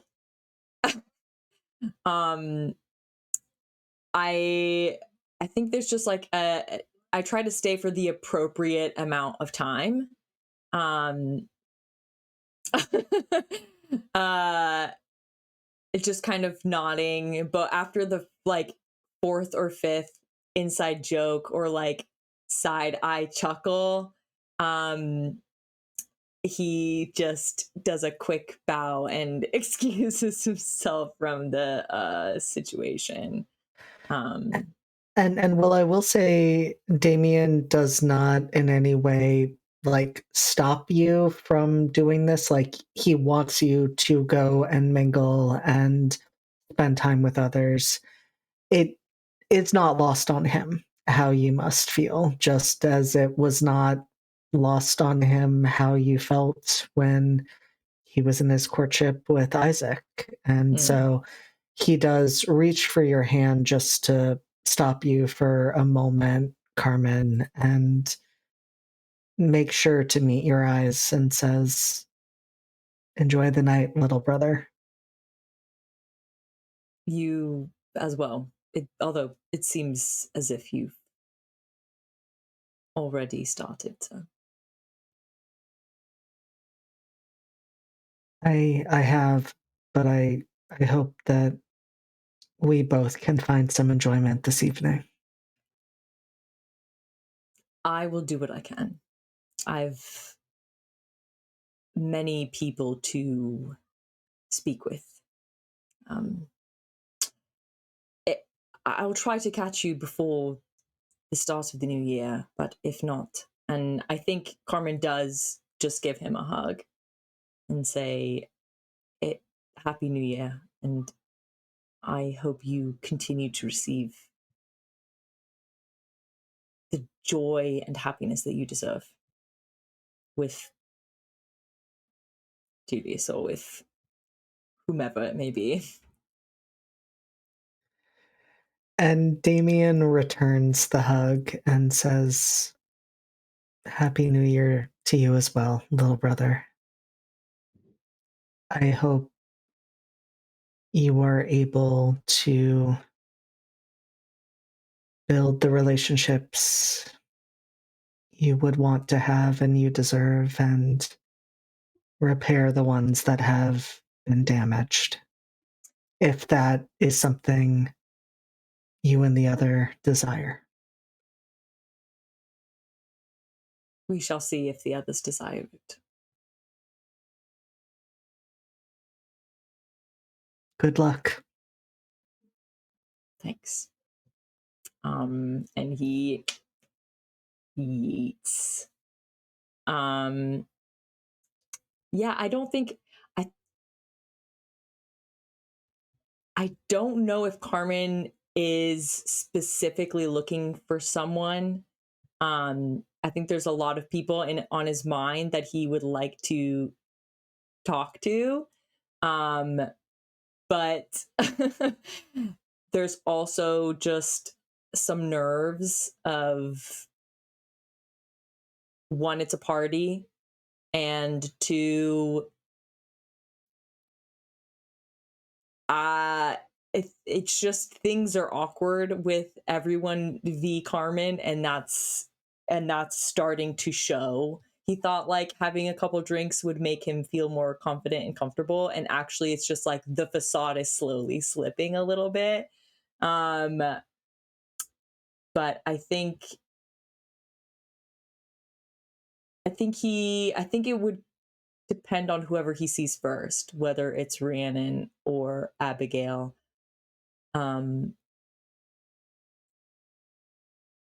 Or Astrid.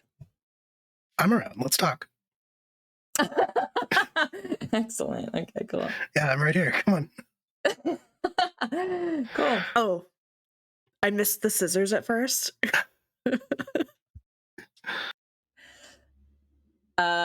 Yeah, I think then Carmen is just kind of like doing the walk around the ball, and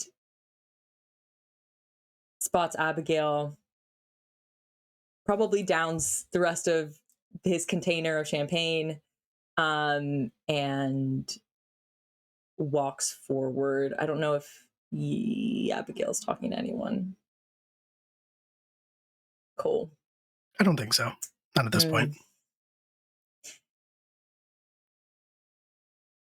I think he approaches and just is probably quiet for a moment, and then it does a bow. It's not a good one, but he does it nonetheless, and then says,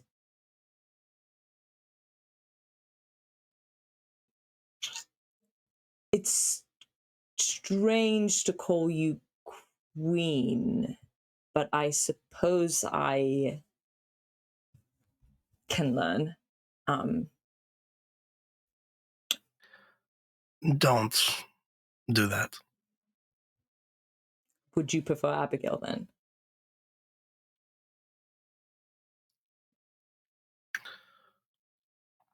I would prefer that you apologize to me and not to the Queen of Hell.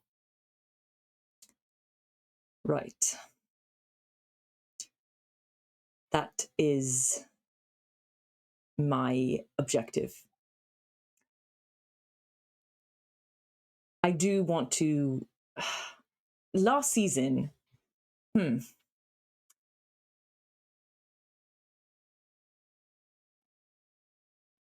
I have been a pawn on this court's chessboard for quite too long, and although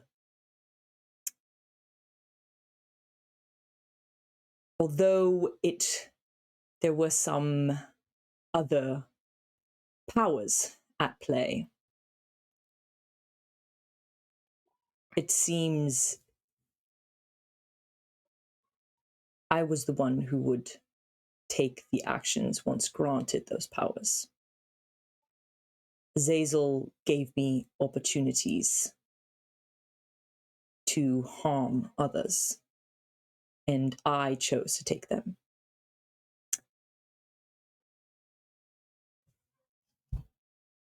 We've never gotten along. And I suppose I've learned that with too much power, I can become a little bit vengeful and a little dangerous. And so I'm choosing to take myself off the board. I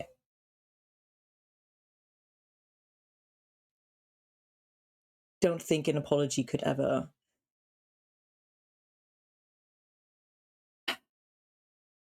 fix what's happened. But know that I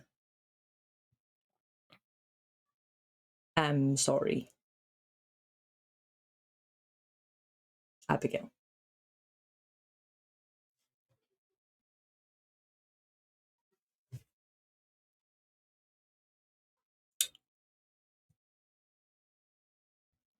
I accept your apology.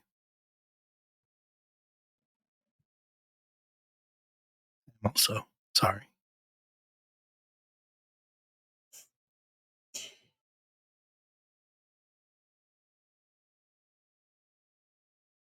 We never got along, like you say. And so when you started to turn away, when you started to sell pieces of yourself, my concern, my care was for Rhiannon. And that we are the same. Perhaps if I had approached you differently. It's all right. I don't expect a friendship from you. And to be quite honest, I don't want one. I take accountability for what I've done, but I do not extend a hand.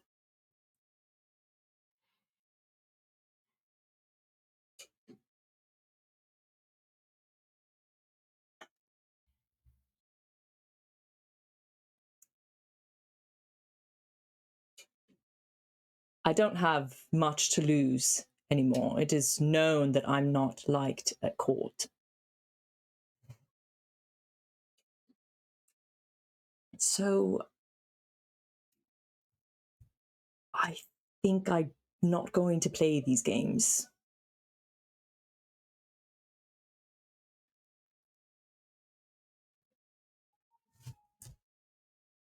That is all. I think that is the wisest thing that I have ever heard come out of your mouth, Carmen Deloso.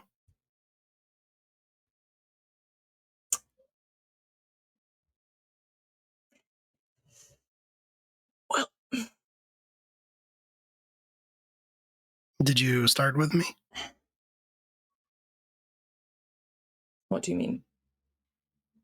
Am I your first apology of the night? Of the night. Sure. Yes. You are the first person I saw. So. Well, then you have a very busy evening ahead of you. I don't need to keep you any longer.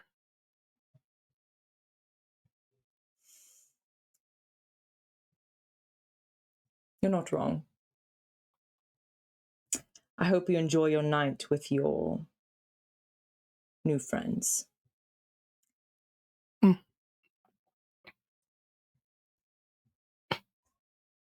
Not everyone is so willing to forget that I am the queen.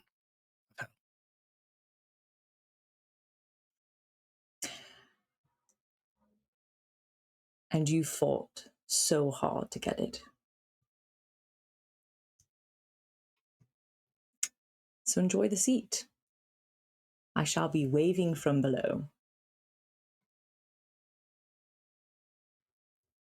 And I think Carmen just leaves. I don't. Just nothing else That's to fair. say.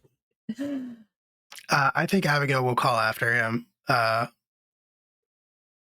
last time as you walk away. Carmen, even if we never speak again while you're alive, we will see each other again.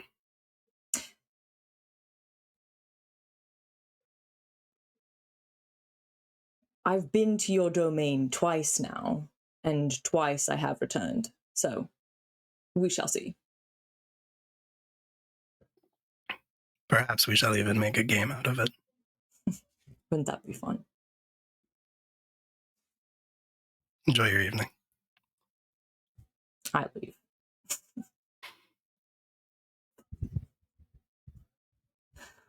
Incredible. And I think it is fair to say that Morrigan, you catch bits and pieces of this, particularly the end, as they are calling back and forth to one another. But I'm wondering what Morrigan has been doing as she has been invited to just enjoy herself this evening. She's watching. She's analyzing. She's taking all of that in. She's storing that away. She will approach Nyx after watching that dynamic. That will she'll bring that up later. But she'll approach Nyx, give a nod. It's good to see a friendly face. And Nyx smiles just the slightest bit when she sees you, Morgan, and it's an almost imperceptible variation, but it is enough of a shift from kind of that mask of neutrality she often wears in these settings. It's good to see you too, Morgan. Anything interesting happening? Plenty of interesting things are happening, and she just kind of looks around, her eyes falling on Astrid, on Dorian, on Rhiannon. They fall on everyone in the room, at least for a moment. Do you want to know a secret? I am always here for secrets. I love other people's mess.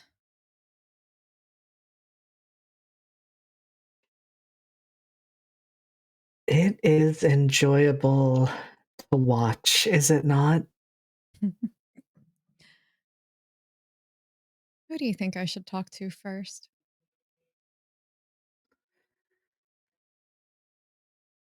She takes a moment and examines the various guests of this ball. And you can kind of see her mentally checking certain people off the list, some that she knows you already have some connections with, like Abigail and Dorian. Others whose paths you have at least crossed, like Elise, because you and Elise do occasionally cross paths in the palace. And then her eyes fall on Rhiannon.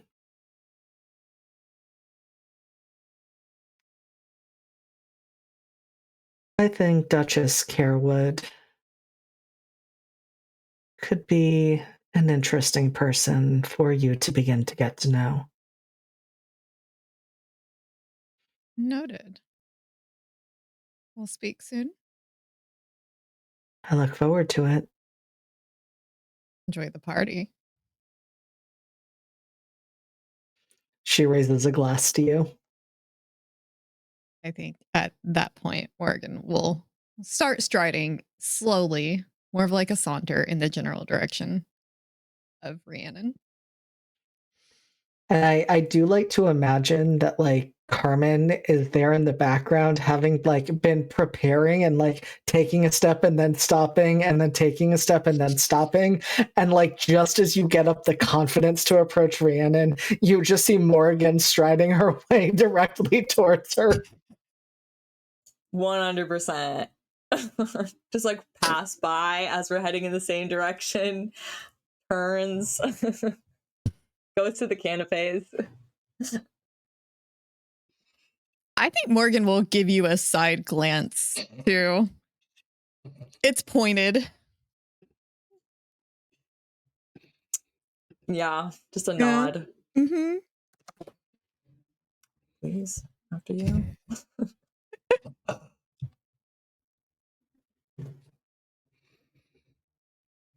And so, Rhiannon, you see Morgan, someone you have not had much interaction with at all, just start striding towards you. Rand's kind of like mentally just like, did I do something? No, it's a party. Calm down. Just try not to be as on edge as she has been for the past previous months before self-care journey.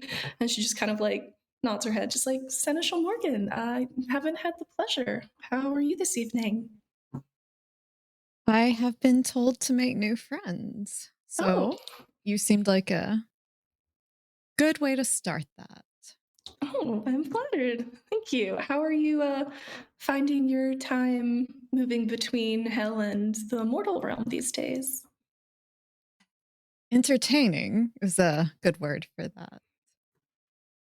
It's never really dull here. That's for certain. How has your time at court been? I've heard interesting things. Oh, it's been very overly eventful. I've been thankful for the past few months staying with my aunts while I kind of took some time away from the court and all that came with it. But it is exciting to be back for Queen Frostpin's big New Year's Eve ball. Yes. Yes, it is. What do you have planned for the rest of the season? Working on a few personal projects, but other than that, I'm seeing where the winds take me and hoping it is a much calmer path than the previous ones. Calmer. I myself tend to live for excitement, but I suppose calm and peace are always nice. And a little break for the excitement. It has been, as I said, very overly eventful for me. She kind of rubs at her hand where that scar is from when she lost her shit and made that tree. And how, and I do think, like, as you see Rhiannon do that more again, that piece, which is a piece of knowledge you have had, starts to solidify and click, because you have seen that tree while you have been in hell. You have seen a tree that should not have been able to grow there, as it has connections to heaven, hell, the Fae, the mortal realm, and you haven't made too much note of it, but it does jump out to you. The person who did that would have to be exceedingly powerful. And now that you're running those facts through your head, I'm wondering what you think as you consider the fact that this witch in front of you could have had that power to do that. I think that that's something else Morgan tucks into a little mental pocket. And she kind of looks Rhiannon up and down. I must say, I love the bit of decoration that you added into hell. Ah, yes, the tree. I had heard Senoshil Nix was not able to remedy that before it sprouted its roots rather deep. I hope it has not caused any undue. Stop it. Sorry. I hope it has not caused any undue concerns for hell. Yes. Hell has plenty of concerns. A little extra flora gracing it isn't currently high on the list. Well, I'm glad to hear that. Do you think that your nervousness and like your little bit of panic, do you think that that's obvious, or do you think you're hiding that pretty well? I think really at this point, Rhiannon's main tell is she rubs the scar when she gets nervous. So it is not like, if you're not like close to her, you probably wouldn't catch it. But I feel like Morgan probably is clever enough to put the pieces together that she is a little nervous and still trying to like suss out where things are going. Is this like a chill personal chat? Is this more of a political talk given Morgan's position in hell? Wait, real quick. Mm-hmm. Didn't you ask that in character? What? No. That was above table. Oh, okay. Oh yeah, I figured. However, it sounded like an in character question. I was like, that's wild. I was like, this has to be at that, watching her, Morgan will tilt her head, and it's seeing that it's extremely unsettling. It is very reminiscent of a raven watching you from a branch. You seem unsettled. The tree was a very unplanned, spur of the moment event, and I suppose I'm still trying to gauge if this is overall a good thing or not.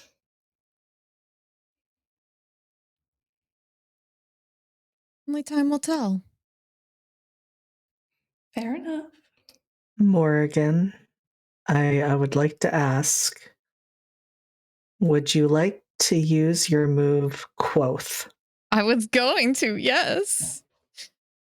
So Quoth, when you are alone with someone, I can roll with Dart to compel them to tell you their fear, guilt, or grief. On our 10 or up, they tell you truthfully a deep-seated fear, guilt, or grief. On a 7 to 9, they can choose whether or not to tell you. On a failure, they do not tell you, and they know you tried to push them. So we gonna grab some dice.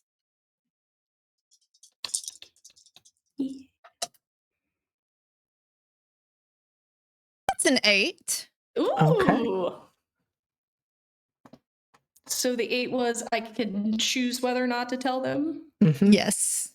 And is the getting the sense of they tried to push you to tell is only for the fail, correct? Yep. Yes. So I just feel this compelling of like, cool. No, I think A little curious. Yeah, no, Rhiannon. And maybe it's your own deep-seated emotions that are driving you to consider what you might want to share with this relative stranger. Yeah, and I will She say seems that, trustworthy. yeah, I mean, Rhiannon loves birds. She has 2 named Wynn. So it's in the Corvid family. So the Corvid head tilt is just kind of like, oh, I'm used to that.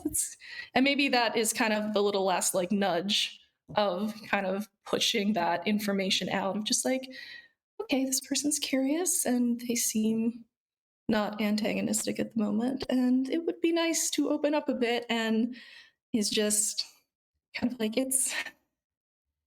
I've had experience with individuals who tend to see my power as something to control for their own benefit. First was my first fiance, and the second was a demon that was attached to my former beloved. And it makes me very wary to talk openly about my capabilities. Perhaps I am being overly paranoid, but given how close I brushed against losing my freedom to more powerful individuals, I suppose that nervousness is going to take a while before it heals over.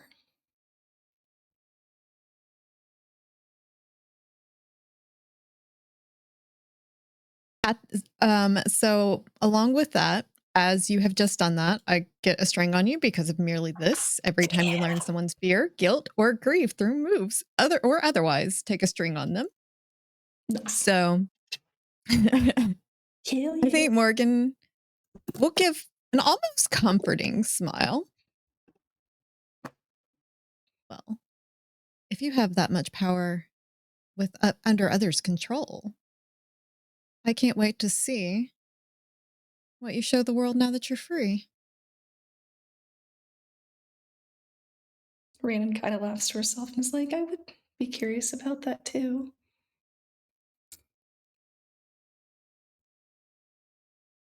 Maybe if your dance card is free, we could have a dance and discuss it more before the end of the evening. I would be honored. And I will put your name down on my card. Likewise. And Morgan will give kind of like just a little bit of a bow almost before she backs away. Just like a little grin. Rhiannon does a little polite curtsy, and as Morgan moves away, she kind of scans the crowd to find where Astrid is. And I was about to ask exactly that as the party has now commenced. Where do we find Astrid? Sorry, I saw the note here, have to grab a baby just now, and I was like, I disappeared for half a second because my child was upset. You locked her out. no, Astrid chooses to keep to the shadows, just like any fae would do, in the depths of autumn. You know, the shadows are where it's not too hot, not too cold. It's just right, but it also keeps her out of direct view of the pomp and circumstance surrounding Abigail and Morgan. Two painful reminders of one of Astrid's darkest days. So you can find her. She's in the main room. She's not too far from the liquor, let's be real. But I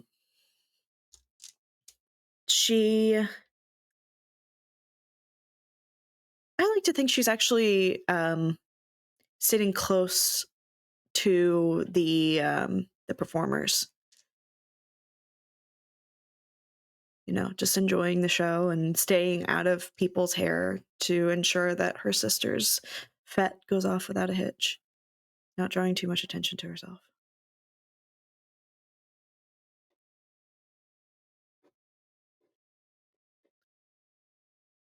And Rhiannon, when you do eventually spot Astrid very much off to the side and out of sight, do you approach or do you give them their space?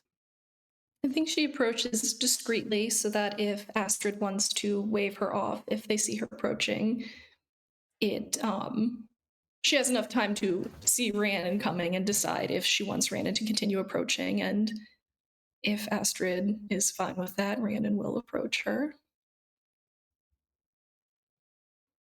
With her glass of champagne, she gestures for you to come over with a smile, warm, inviting, genuine. And Rhiannon immediately goes over and is just like, Astrid, it's so good to see you again, and just kind of leans in to give her a hug. Rhiannon, my delight. Thank you so much. Of course. I'm so happy to see you too. How are you? I'm doing well. I've been with my aunts the past few months. They send their love, of course. Oh, and I send it back. They are so wonderful. Such incredible humans. They truly, I don't know how they have so much energy at their age, but they just don't stop.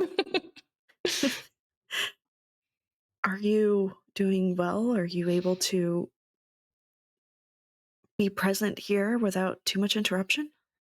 I am, yes. It is still a bit awkward seeing Carmen, but things ended where they ended, and I hope they continue their process of self-reflection and healing. I think that would be very good for them. And I think that the time away helped. But how have you been? I know you've been in Fairy, and it seems like it's agreed with you wonderfully. Agreeing with me is actually just a really wonderful way of putting it.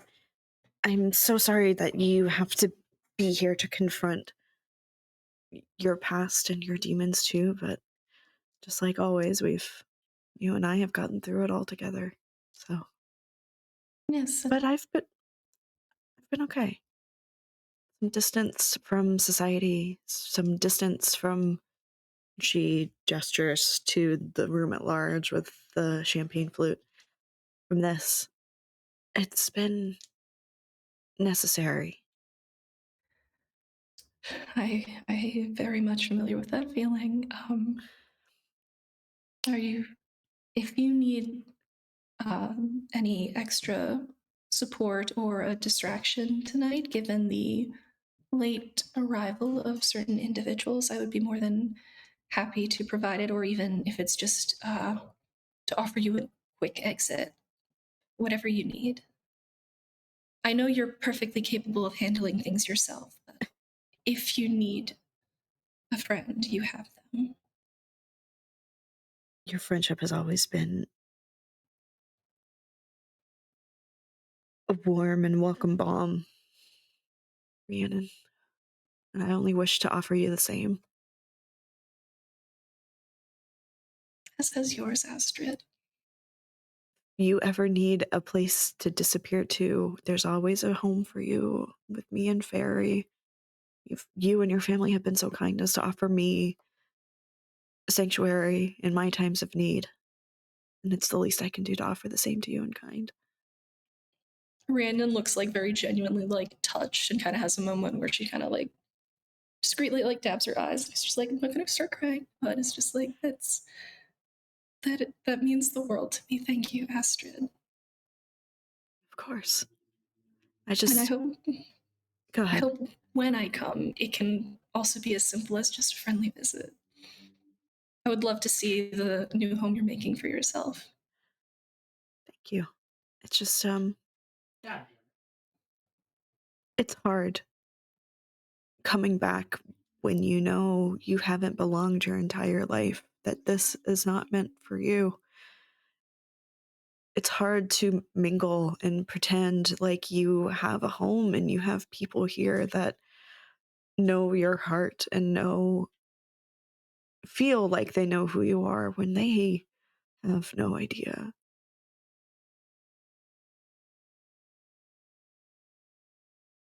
This might be my last trip to this side of the veil, Rhiannon. If that is the case, you will be very deeply missed, Astrid. Because whether you felt like you've belonged here or not, you have always had a place that you made for yourself. No one had to make it for you, even though they should have. You prevailed here, and I'm glad to hear that you have a place where you don't have to fight so hard to fit in. And if this is your last visit to the mortal realm, I will just have to endeavor to make visits over to yours.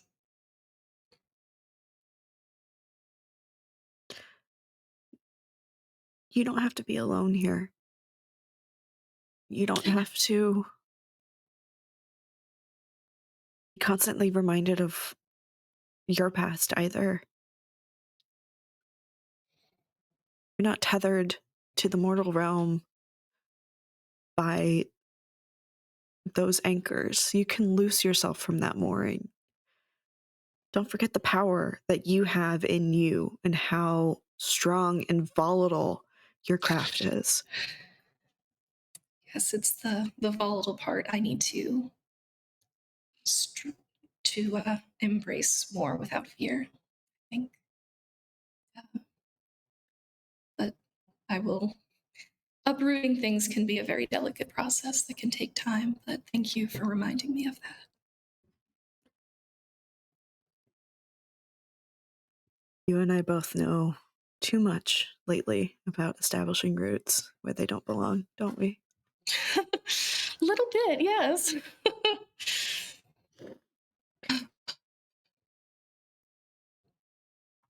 Whenever you wish to have a dance, I have one available for you. I was just about to ask you the same thing. I will put your name right on my card. It'd be a delight to take a turn around the ballroom with you, my dear. With you on my arm, it would be a treat. Mm-hmm.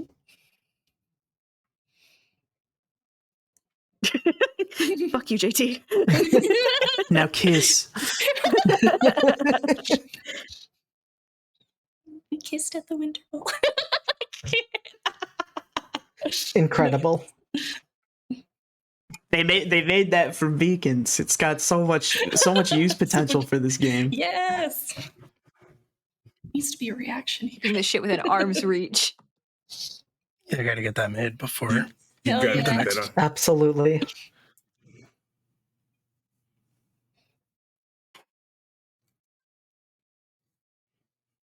And so, Rhiannon and Astrid, you are sharing this moment together, and we're gonna stick with you in just a moment, but I need to ask first. As this is going on, where do we find Mr. Dorian Black?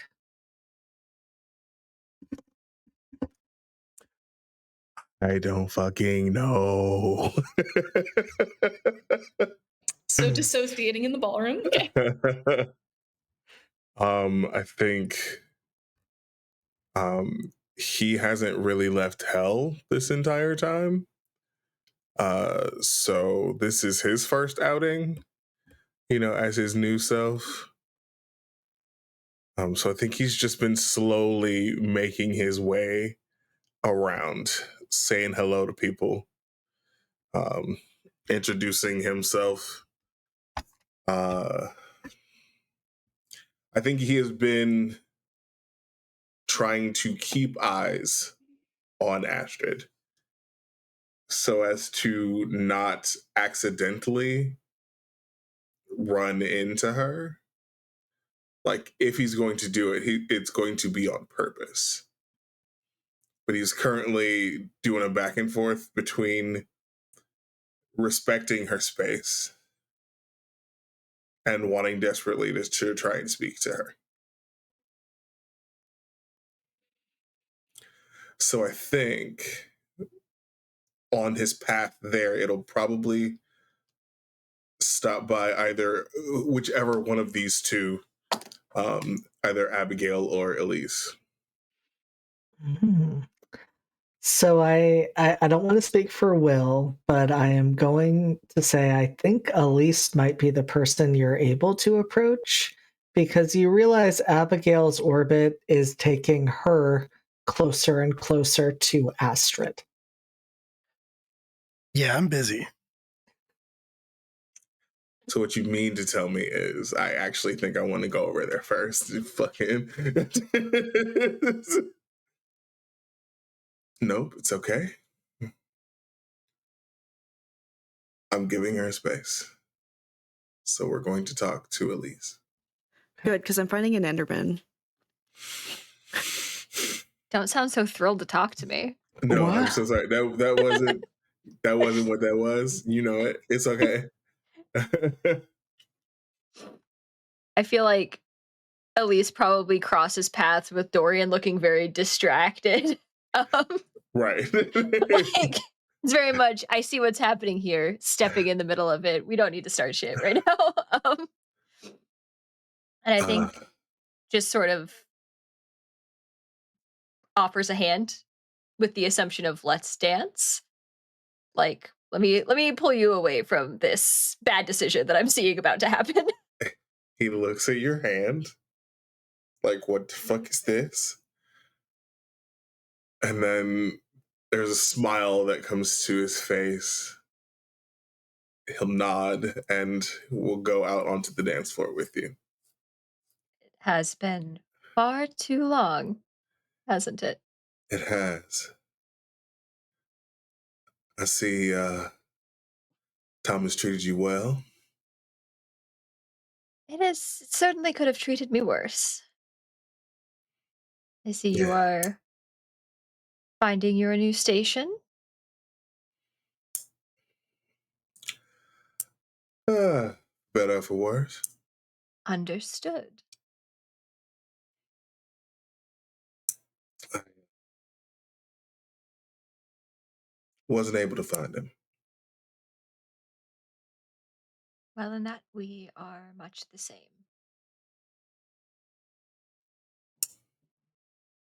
Well, that doesn't mean never. Certainly. Just means not right now. Not right now. But this is a party. This is not a time to dwell on things like that. Sort of pointedly spinning him out of eyesight of Astrid, etc., etc. There's Uh, there's that moving, looks down at you.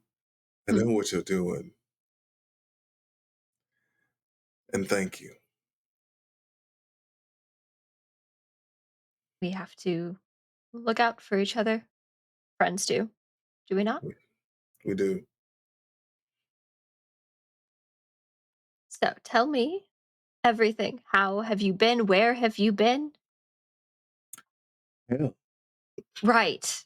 I've been in hell. Reworking the infrastructure. I see. The system down there is abysmal. Well, abyssal. One might imagine.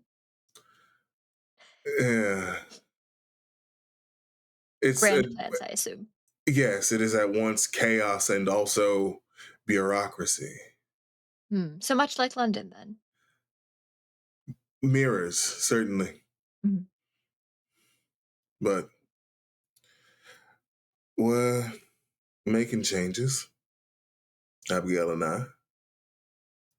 I see. And how did that come about, Abigail and you? Not one I expected, although if you are happy, I am here to support my friends. That is a long and complicated story. I will say, at least this particular aspect of it was a. It doesn't feel quite right to say it. It was a business move. This I'm was finding that many things are in this society. right. This was a union of uh, it was for a good reason. I trust that you have your reasons, and I trust as well that she has hers. Are you safe, Dorian? Okay, I'm safe. Should I'm, that change, you know how to find me. of course, but enough about me. What about you? What about me? What have you been up to? Studying quite a bit. Oh, Um, been learning bits of magic theory mostly. I have really no talent for it, but it is intriguing. Um, as well as maps and things. I guess turning my art to a slightly different direction, branching out, I suppose. Finding things interesting. to occupy myself. Fascinating. Becoming a worldly person. I suppose I am. Well, I mean, Needs must. I know a few things. Done a bit of traveling in my time. I shall have to pick your brain for that. I wonder if hell is something that could be mapped.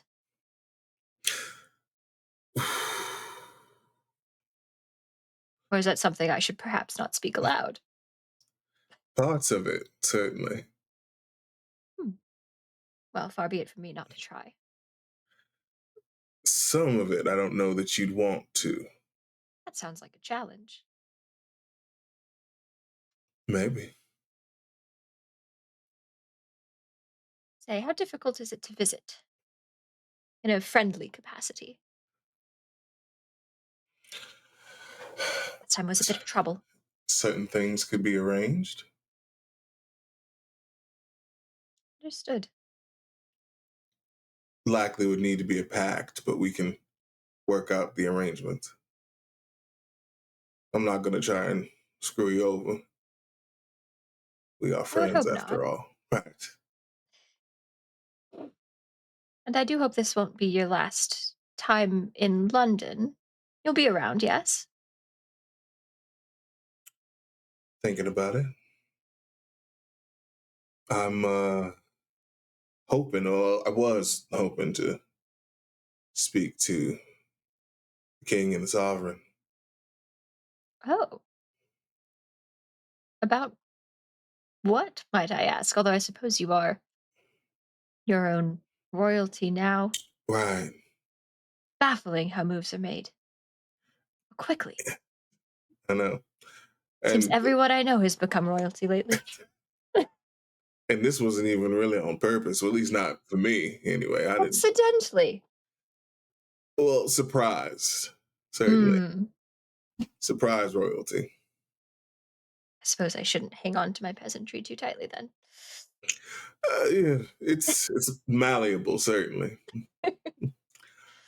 Um, Do we need to arrange something then with the sovereign and the queen, or is that well, I need to speak to the Queen of Health first before I right? make too many decisions. But Of course. I'll be in touch. Of course. I'll be around. Wonderful. Thank you for dancing. I don't. I'll be honest. I didn't plan to. Well, I'm glad I could get one in. Change your mind a bit. I'll be around if another is needed. Keep you from being too much of a wallflower. Uh, at this point, I don't even know if I could stay on the wall for very long. Good. I chose an aesthetic, and it is. It It is. You wear it well. Thank you. Go enjoy the party. You do the same. Big curtsy, of course. As is There's- tradition. This is a royalty we're speaking to. Uh-huh. He well, you can't really tell because he's got his glasses on, Right. but you can feel that he rolls his eyes. Oh yeah. Oh yeah. It is, as with Elise, almost always half a joke. And then he will go and wander off. There is a bit of an eye, like keeping an eye on him to make sure where the trajectory is going. Do I need to go snipe a dance from Astrid quick? No, it is away from Astrid, Cool. probably towards the canapes. You know, yeah. Can of what, Will? But I see it in chat again.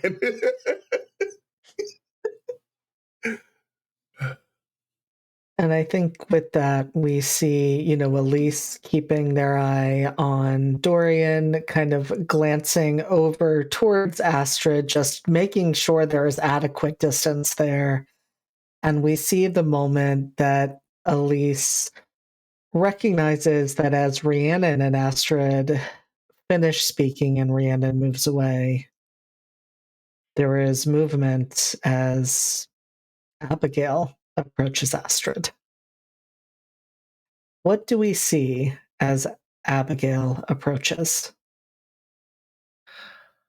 I was kind of thinking that Abigail would kind of just be appearing because Astrid and Rhiannon are having this conversation, and it's like Astrid's been on alert all night, and this is kind of the first time that Astrid's attention has been drawn into something else, and Abigail would be taking advantage of that to try to get close enough to say something without Astrid running away or doing something else.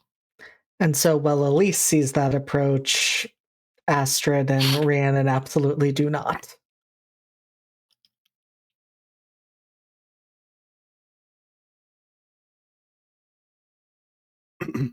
So I do see it.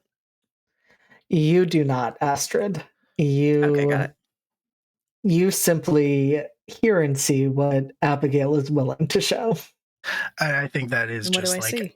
yeah, I think Abigail, like you become kind of aware of Abigail, like stepping into this circle of your conversation with Rhiannon. And as she does so, she says, I would beg 5 minutes of your time, Astrid. And Rhiannon is welcome to stay if that would make you feel more comfortable. The warmth and welcome and joy on her face as Astrid was speaking to Rhiannon, drains into something brittle. Like a leaf, like on the very edges of its existence before it puffs away into nothing. As she regards you, Abby. Her eyes scan up and down appraisingly. I think I want to actually shut her down. When you shut someone down, roll with cold. I love that. All right. Actually, I'm going to take these.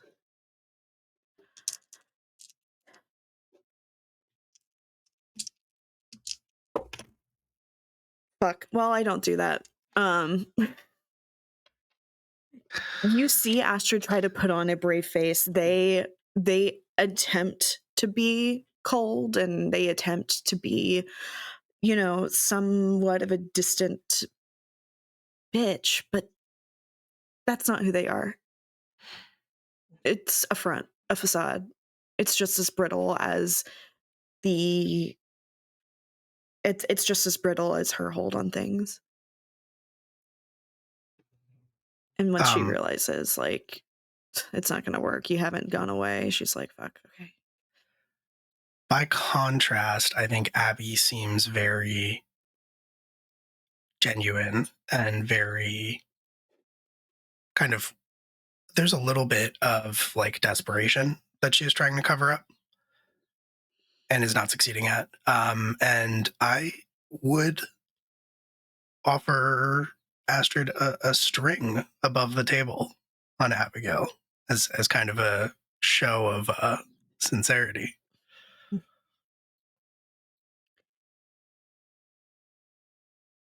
Well, Queen, you're no stranger to taking things that belong to other people. Why should I not take something of yours? I'll take that string. Thank you.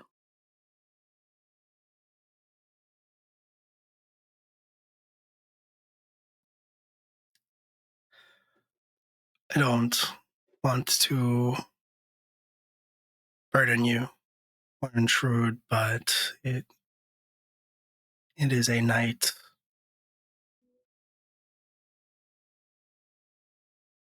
It is a night to try to make amends before the year changes.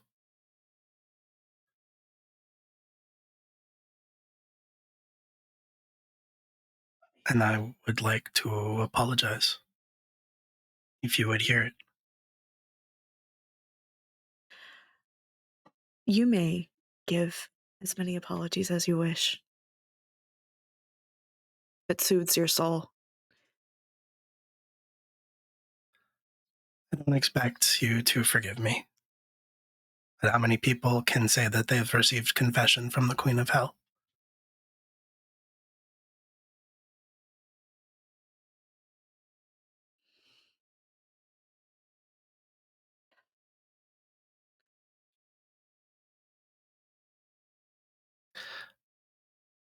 Fine.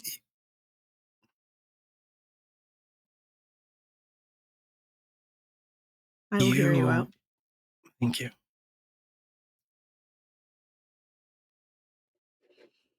You opened up your home to me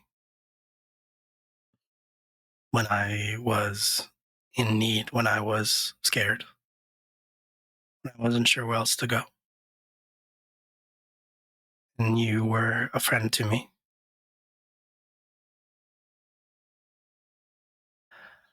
And I don't make excuses for what happened, but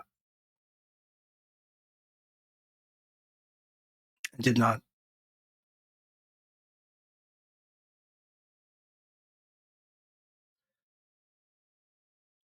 I had never felt love. I didn't know what it felt like. I didn't know what it looked like. And I never thought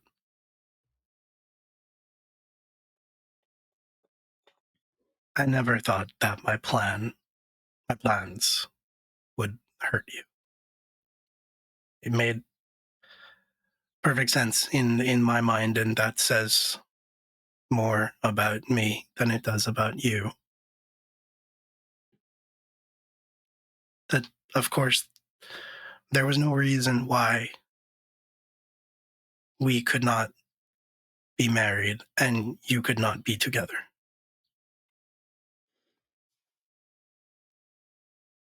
And in my mind, that was always what would happen. We would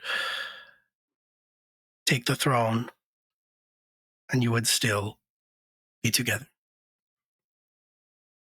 I never meant to take him away. But I wove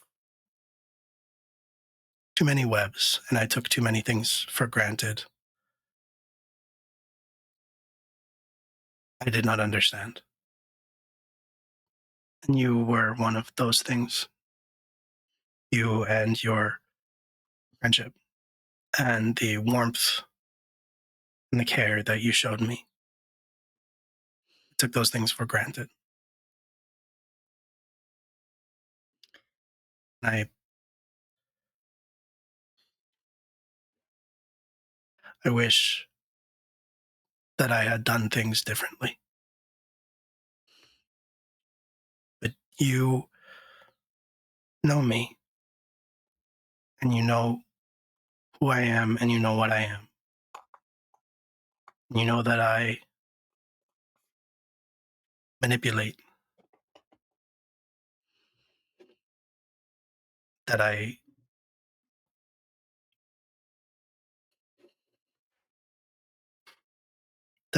make the outcome that I want,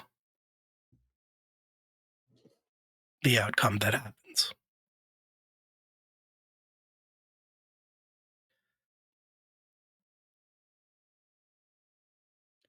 You don't have to forgive me. I don't expect you to. But please consider forgiving him.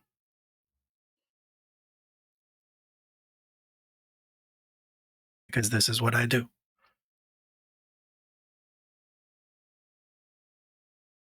And he was as much a victim of that as you are.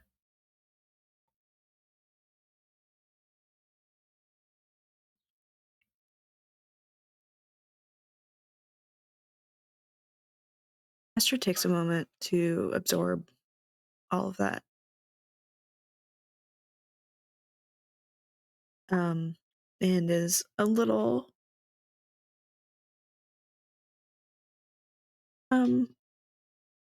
surprised, I think is the best word, to hear the genuine remorse coming out of Abigail. As you just confessed, I mean, little comes out of her mouth that isn't a manipulation or an attempt to derive something out of it.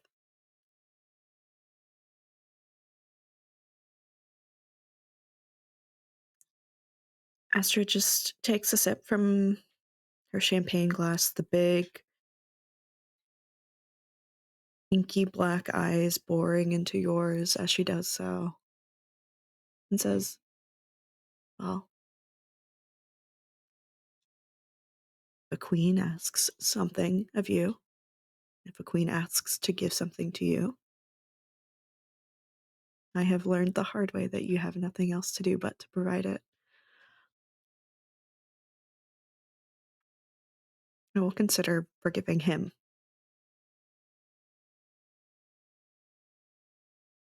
That is all that I ask.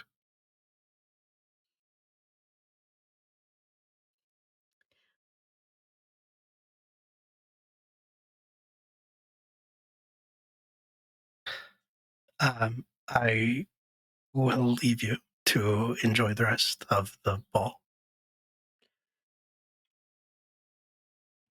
Is he happy?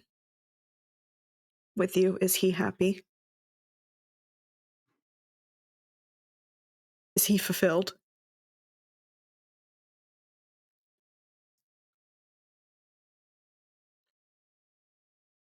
Is he satisfied?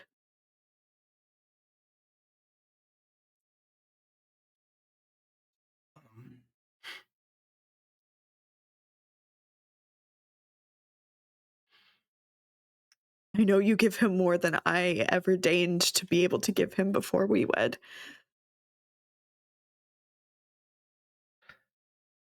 Astrid, he is not with me.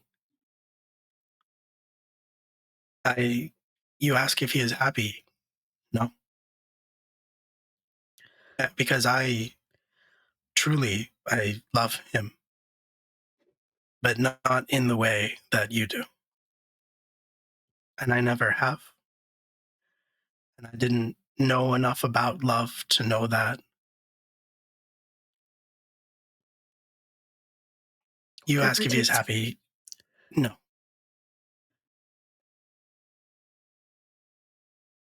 He is trying to build something like I am, bigger than ourselves. But he is not happy. Not And without you.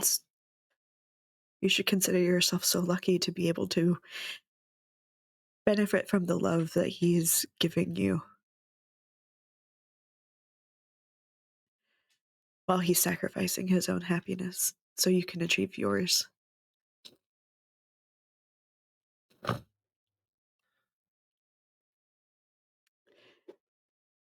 And I think that's actually when Esther tries one more time to shut her down. Absolutely. I don't even think you need to roll for it. I think I am shut down. That is a, hold on, how does math work? That's a 10. All right. On a 10 up, choose one from below. They lose a string on you. If they have no strings on you, gain one on them. They gain a condition, or you take one forward. I want to give a condition, but I don't know how. I don't, oh, hold on, wait. Yeah, the rules are pretty amorphous, so my Yeah. understanding is a condition can be whatever emotional damage you would want to inflict on Abigail. No, actually, you know what? I'll take another string on Abigail. Yeah, that's fair. Yeah, having multiple strings on the Queen of Hell could be useful. Absolutely. This is to Abby and not to Will.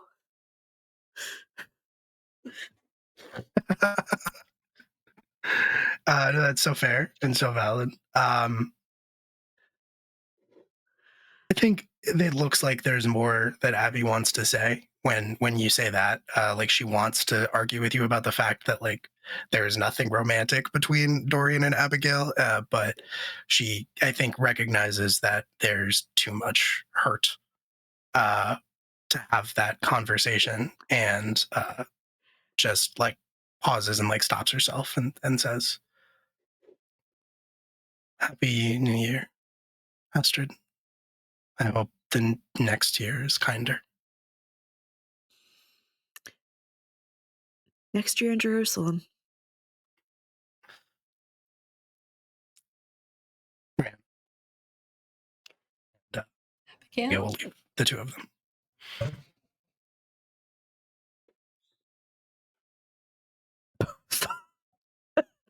This is so sad, Alexa. Play Good Luck.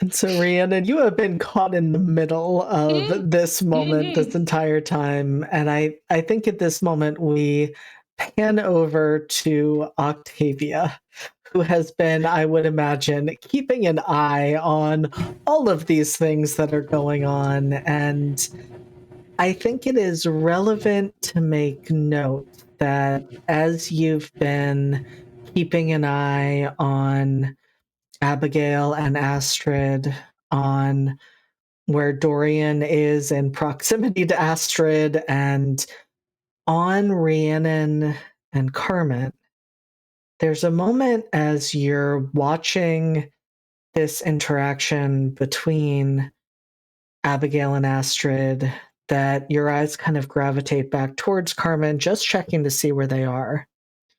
And I'm wondering, Raph, if you would describe what they might see as Carmen is watching this scene. I think Carmen, much like many people at this party, is hanging out in the shadows, nursing a little drinky. I think they would see him staring pretty intently at the conversation that is happening, and for just a fraction of a second, it almost seems like a trick of the eye. There, so she's scratching back there. Pipita! She climbed. Oh. yeah, for just a fraction of a second, his eyes flash. The whites of his eyes go black and his irises turn red. And it's just for a moment. And it could be the lighting and it could be the swell of the party. And they're just back to brown, and he is back to drinking his champagne.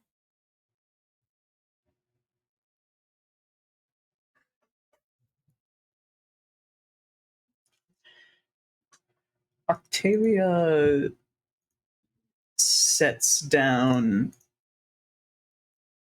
her drink just on a table and is going to move towards Carmen. Oh.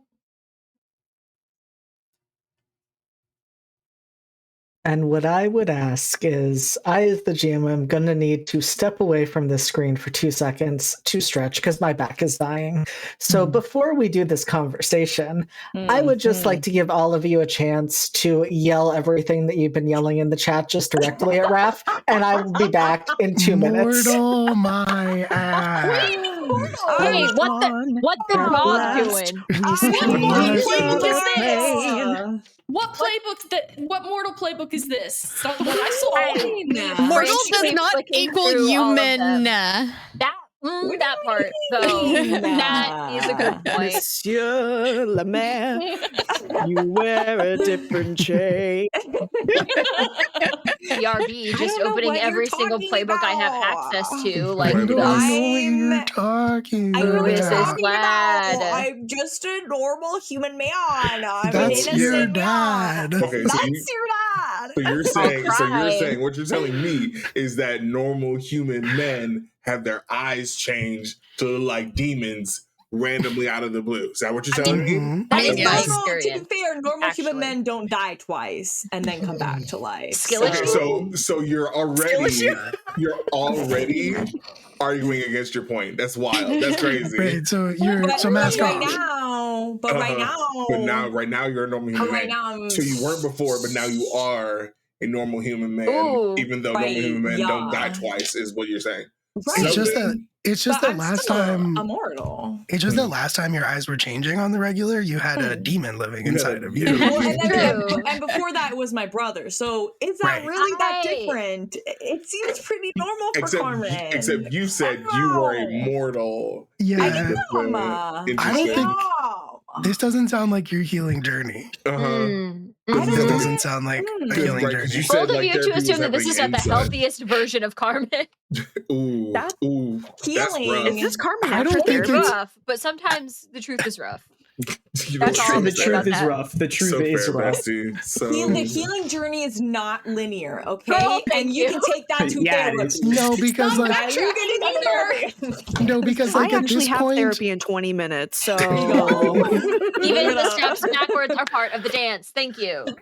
no, because at this point it's like you need a background check, and like there's Carmen's not passing that background check. No, Like if you certainly want more not. powers, you got to go through a background check. Carmen's not passing that. I don't know You what got- you mean. You don't have You background got checks in the black priors. market, baby. You got Right. priors, my guy. This is not some regulated nonsense. This is, Maybe it should be in Carmen's case. Listen, should. what do you have to fear, right? No one likes Carmen. No one wants to see Carmen win. No, but we that's- could. And I want to like Carmen. if you rearrange Carmen is so if you beautiful to rearrange me. the Raph? letters in the name Carmen, it spells criminal if you don't know how to spell. Yeah, it. if you That's true. ignore all of the missing letters, yeah. Ignore the letters. Wait Holy a minute. I had a punchline. I was going for it. you got there, nailed it. Carmen, as the character who doesn't have beef with anybody, you're making it really hard to like Carmen. I don't have beef. Brianna doesn't I don't have hate beef with Carmen. anyone. She's just not gonna date. Literally going on an apology tour right now. What do you mean? We could have I been like it enemies on the to record. friends. It's Elise true. has Enemies to no friends. beef with Carmen. To be fair, my apology tour has completed. Oh, That's it? One That's Oh, you don't have apology? anything. One. You don't have Wow. anything to say to Rhiannon. Huh? You don't have anything to say to Rhiannon. Privy to my conversations with my He ex. apologized at the end of last season, and then he Yeah. sent me a letter. Also Sure, being like, yeah, yeah. Yes. Sorry. No, that is We true. conversed. One apology is not enough. One apology is What not am I enough. I'm look, they're not I together. stand up. I stand That's up my on the that's my friend, waterbed. Carmen. I You have say to make I'm it up to her. sorry. I'm doing Brandon's that. single. It's I'm fine. doing that. And so, Don't worry about Octavia, it. you are going to be approaching Carmen in a few moments, but I do have to ask, Astrid, you have been asked by Abigail to forgive Dorian, and I'm wondering if before midnight approaches, will you attempt to talk to him, or is that for another time? I don't know. Can we get to it in 15 minutes? Because I do have to be on a therapy call at 2. And that is up to you. If Astrid wants to approach Dorian after Abigail's request, that can happen now, but if they choose not to, that is something we can approach in the future. Honestly, I feel like this conversation is going to be much longer than that. And she's petty enough to put both of them on ice for the rest of the night. She is Octa's sister after all. That's my goat. Incredible. I respect that. I respect I think that. maybe Astrid meets eyes with Dorian at some point and just does just an eyebrow quirk. But doesn't say anything. Oh, he's gonna be thinking about that for weeks. She looked at me. No. What did that even mean? What What did that even mean? did that mean? It's gonna have a fucking conspiracy board on his wall at home. Just like, what did he mean? No. Game recognized game. I think that makes a lot of sense, and I think that is especially important in not giving Abigail any potential satisfaction that her words hit home and made a change this night. That if Astrid chooses to do this, this is on Astrid's timeline.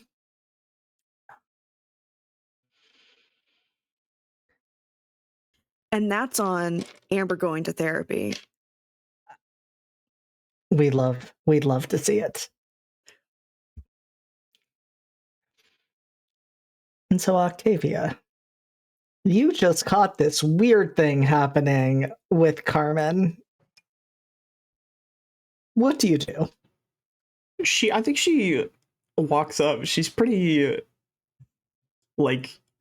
noticeable, I would guess. She's not making a secret of her approach to Carmen. She stops short of him and sort of glances over to the Astrid, Rhiannon, Abigail situation, and then looks to Carmen and says, "Eavesdropping is a little beneath you, isn't it?"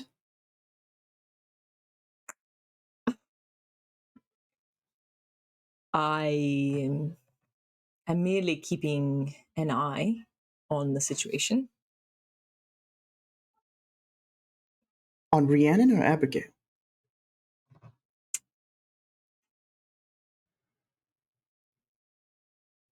I suppose both.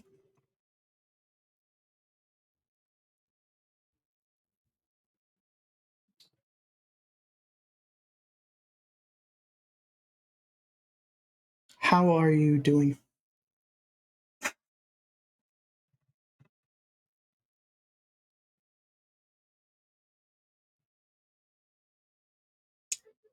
More than half of this court wants to see me fall.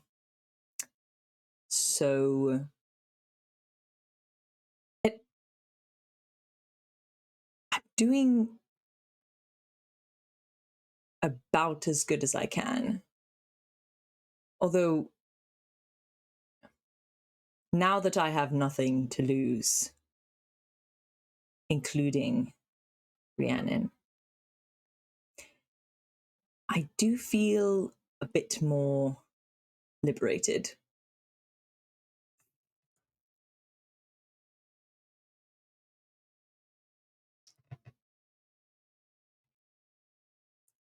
I'm not sure if that answers your question, though.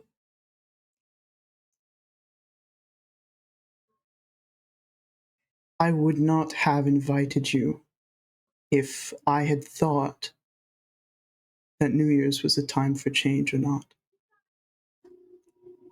Whether or not you feel like you have nothing to lose doesn't mean that you don't. And that includes Rhiannon. What a lovely day!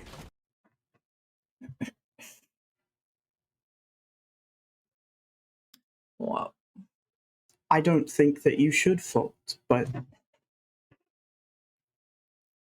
you have not fallen as far as you think you have.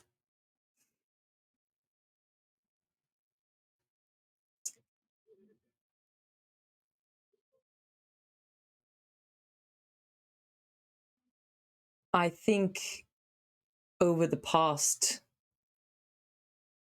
few seasons, I have seen how low I can fall.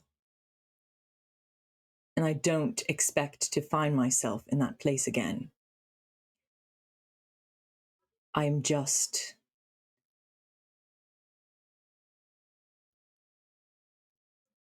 I suppose also watching out for myself.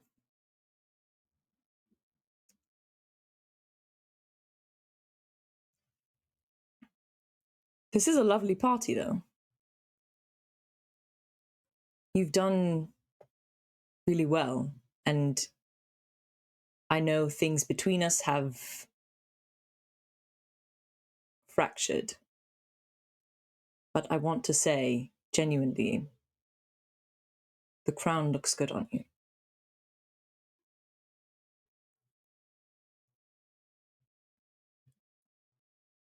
Things aren't that fractured. I still look very kindly on the poker game we played when we first met. I was just doing what I had to do to protect Rhiannon and you. I understand. Truly. I'm grateful for what you did and what you continue to do. You have a very compassionate heart. And I hope it is something that others do not take advantage of. If they do or if they have, I will still have helped someone.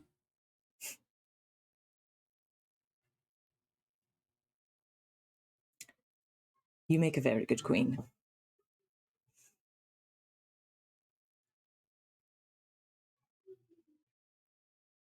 Find it in your heart to forgive yourself, Carmen. I don't think I seek forgiveness. I think Retribution. I'm finding... I think I seek freedom.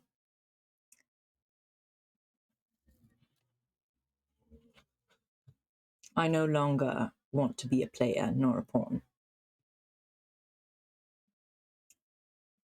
I think I'm settling into an observer, is all.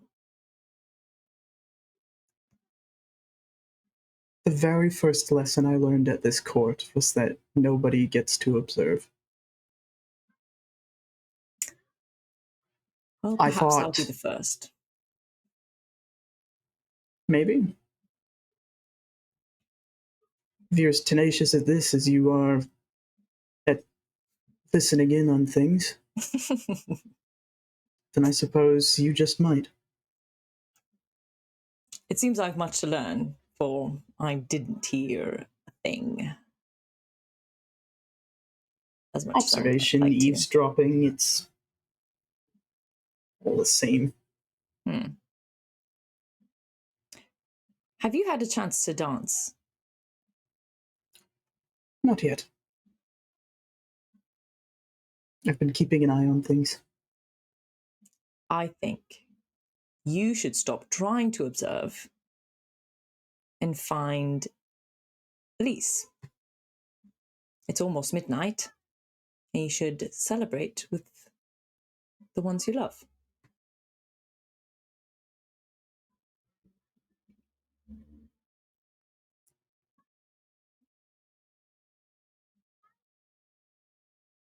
Please try not to take yourself too far out of things. You deserve a say, and you're still a member of this court as far as I'm concerned, observer or not. You can want to be free. In fact, I would argue that that's all any of us want. But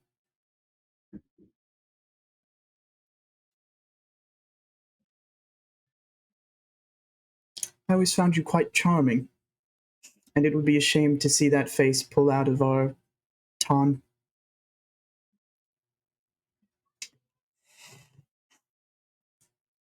For now, I'm not going anywhere. I will take your advice to heart. Thank you, Good. Your Majesty. And Carmen does like a very deep bow and just smiles. Octavia will do a curtsy back, and we'll turn to find Elise.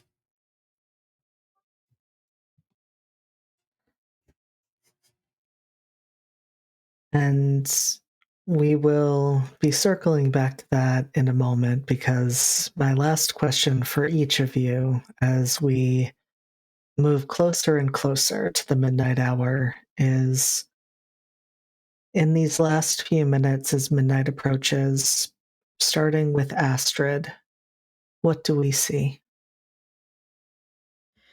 Well, first let me roll a runaway. Astrid is the fastest. She has been the fastest the entire time. Hold on.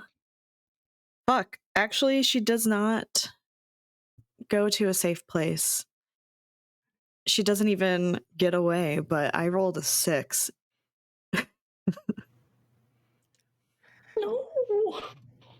And so I will definitely take your thoughts, Amber, but with that, I think, as midnight is approaching, things are feeling more and more overwhelming, and so Astrid is wanting to leave, but they can't. So Can I help her? I have a counter proposal. okay. I mean, if you have a counter proposal, I was also yeah. willing to help. I was going to use, and if Astrid wants to reject this and take Adorian's help instead, that's totally fine. Or I guess if Amber wants to, but I was going to use Maman's plaything Mhm. and What's increase that? Astrid's roll by 1. I can Okay. increase somebody else's roll by 1. I get to pick the result for them, but only if it makes it a 10. So I would just be bumping it up to a 7 as like a way, like Abby facilitates you running away Getting because away. you clearly don't want to be there anymore, and she's guilty. Yeah. I would accept that. Like, I would absolutely accept that. I feel like Astrid would be like, yeah, that's the least you can fucking do is help me get the fuck out of here. So, Amber, if you're open to this, one of the things that happens on the 7 to 9 can be that you leave something behind. I'm wondering if that may be the case here, that as Astrid goes to leave, something is left.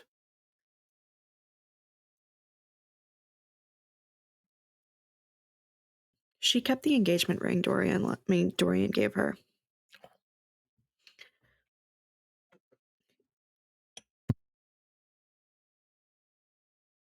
And as she goes to leave, Abby helps to facilitate the extrajudicious departure.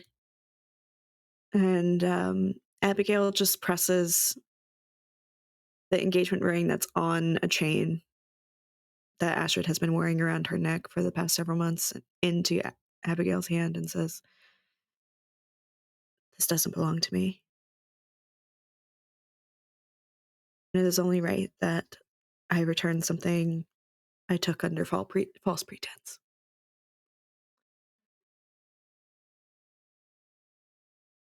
Only one of us ever wanted it. Astrid.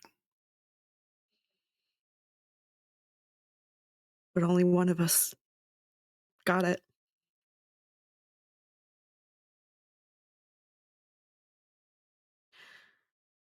Thank you. I think there's just like a door that wasn't there a second ago that Abby holds open for Astrid. She picks up her skirts and, with the sound of rustling leaves, disappears into the night.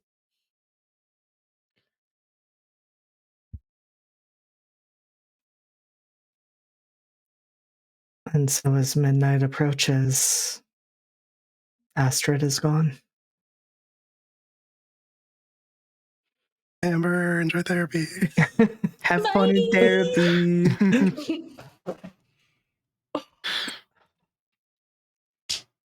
And I think I'm just going to kind of not follow the order on the screen, but follow the order of actions. And so, Abigail, you have just opened this door for Astrid. You are holding this engagement ring in your hand.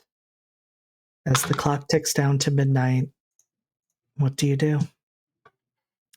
She's going to make her way across the floor, and as she does so, she is going to bump deliberately, but it looks a little accidental, into Nyx. And is just kind of going to, she tucks the ring away, but as she bumps into Nyx, she's going to kind of like put like one hand, like make a show of it, kind of like put a hand on her shoulder to catch herself and the other like on her hip, and is just kind of going to lean in and say, "You know where to find me later." And Nyx just says in response, "I also know you are not that clumsy, Abigail." Caught me. I will see you later. Enjoy the party. And she is going to leave that interaction as it counts down to midnight. As it approaches the countdown, she is going to wherever Dorian is going to kind of just like sidle up next to him, leaning against like the wall or a table or whatever, very casually with a sigh. And just kind of wordlessly, without looking over, hold out like a glass with whiskey in it. And she like has her own.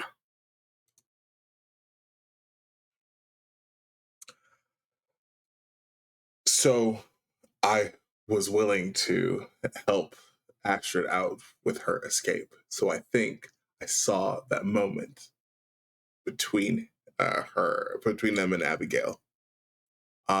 So Dorian is just sort of blank staring at whatever serves as a focal point for the countdown. He will take the whiskey.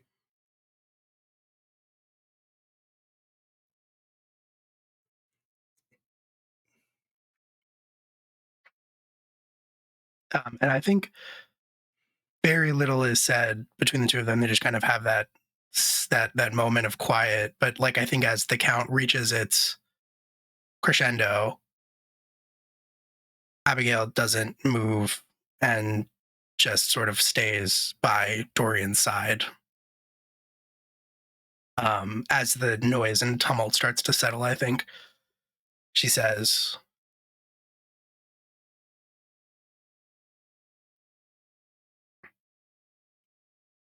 "I just wanted to remind you that you are not alone."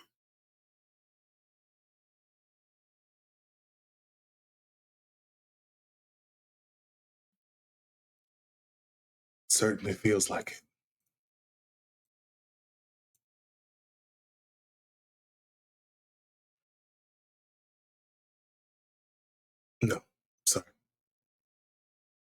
It's not right. I know I'm not.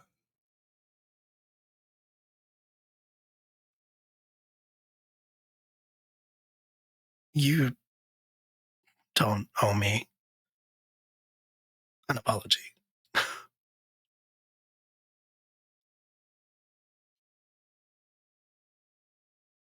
We're We too left. deep into this.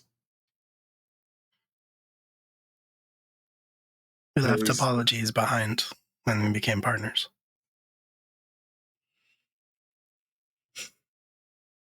Yeah.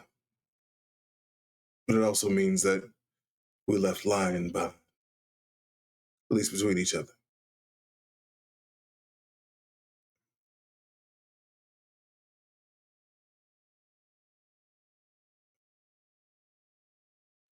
So, in that aim, I'll give you 2 seasons. And then I want out.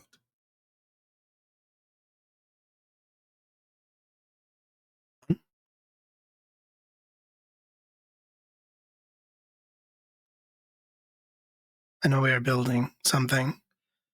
I know that what we are doing here is important. For the record, I am sorry for what it cost you. And she'll hold out the ring on the chain. Don't give that to me.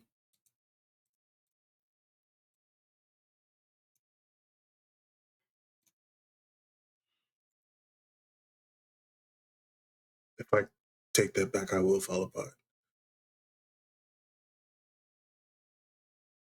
Then I'll keep it safe for you.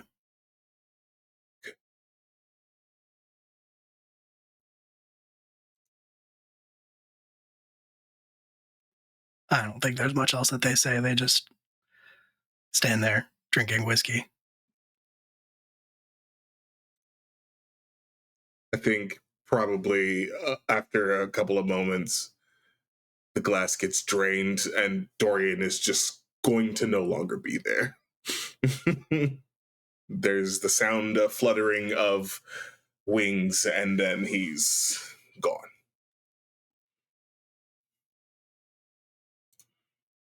And I think there's a moment where we just linger on what we last saw in terms of the glasses that cover Dorian's eyes. And then we pan away to the other side of the room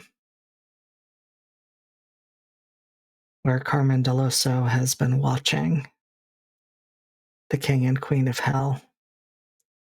And I imagine we see their gaze shift as we move closer and closer to midnight over to Rhiannon. What is the last we see of Carmen before midnight strikes? After Dorian leaves, I think Carmen stands on some sort of like balcony overlooking the ballroom area. And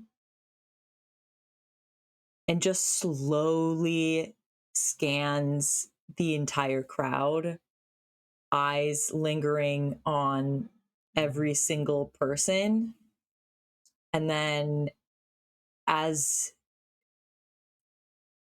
the countdown reaches 0, his eyes land on Rhiannon. And he takes a sip of his drink. And then he leaves.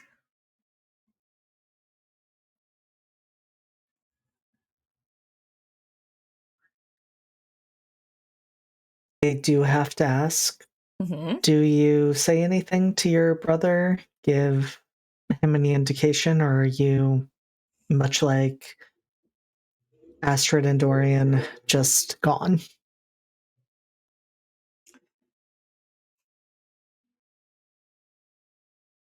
It's tradition on New Year's, like at countdown for New Year's Eve, to kiss your beloved.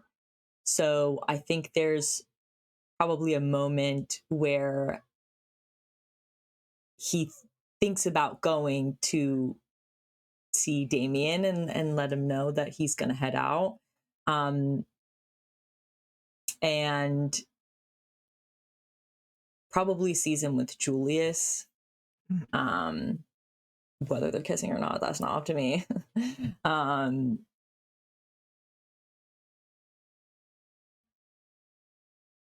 just decides not to. I think that makes a lot of sense. Yeah. I think it's Damien knows there's nowhere else Carmen would go other than home. So No, I absolutely think that tracks. I think, Carmen, you look over, and because it is not officially yet a courtship, you don't see them kiss, but they are standing close together, almost forehead to forehead, talking quietly, smiling and laughing. And I do wonder if there's a moment where, as Carmen goes to leave after seeing this, if he wonders if Damien will look up and kind of meet eyes with him, but he doesn't. He doesn't realize you've left until you're gone. And I think it is subsequently Rhiannon who perhaps notices the moment after midnight has struck that Damien does look around, and a brief flash of regret and sadness when he realizes he didn't catch Carmen before Carmen left. But before we hit that point, what do we see as Rhiannon as the new year is about to dawn? Well, she had to take Morgan up on the dance card, so if Morgan was amenable to being the dance into the new year, I think she would have asked her to do that. Just a fresh start, just new beginnings, new friends, hopefully, new having less fear about your own powers, more confidence. So that's what she would have gone for if Morgan wanted. Morgan would have been absolutely honored to do that.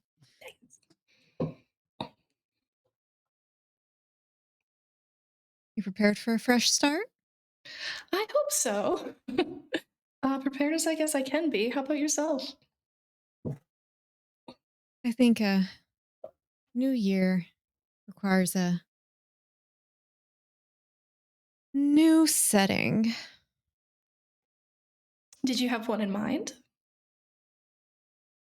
I might. We'll see. Is it a secret? I don't want to. I don't want to ruin the fun for anyone just yet or jinx it. They may say no. Fair enough. I won't pry. I will just hopefully be surprised later. I do hope you'll be seeing more of me. I would love that. You are a breath of fresh air in the court, Morgan. That's the nicest thing anyone said to me in a while.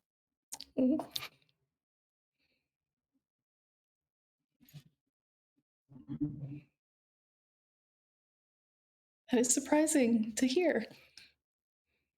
Is it? I would think you would have many compliments your way. Oh. There's not a lot of that in hell. Well, I hope the new year brings more of those for you. Likewise.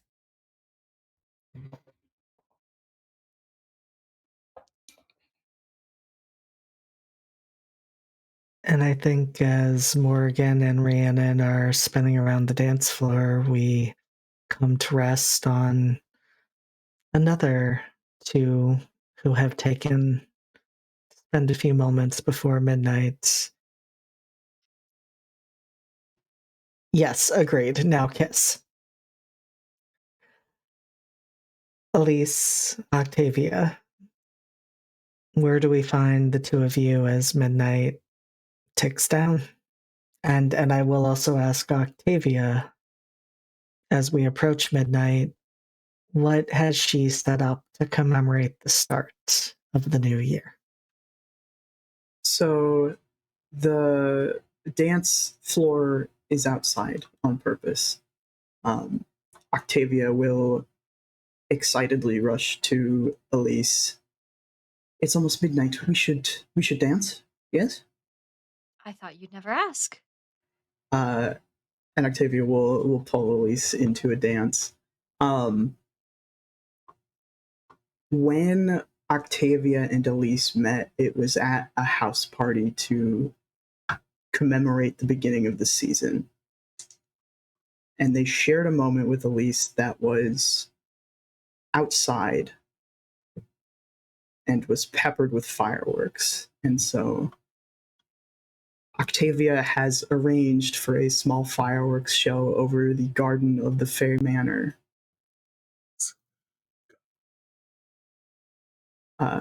As they dance into midnight, I think Octavia just watches Elise and says, "You really have been. I really appreciate everything you've done for me."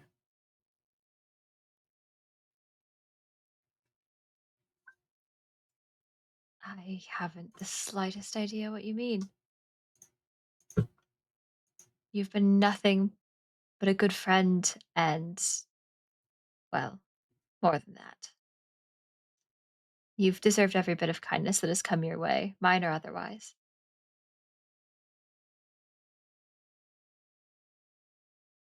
You were my first friend in the town, and I would not have it any other way. You looking out for me has brought me strength that I did not know that I had. Even in times when you did not know that I was relying on it.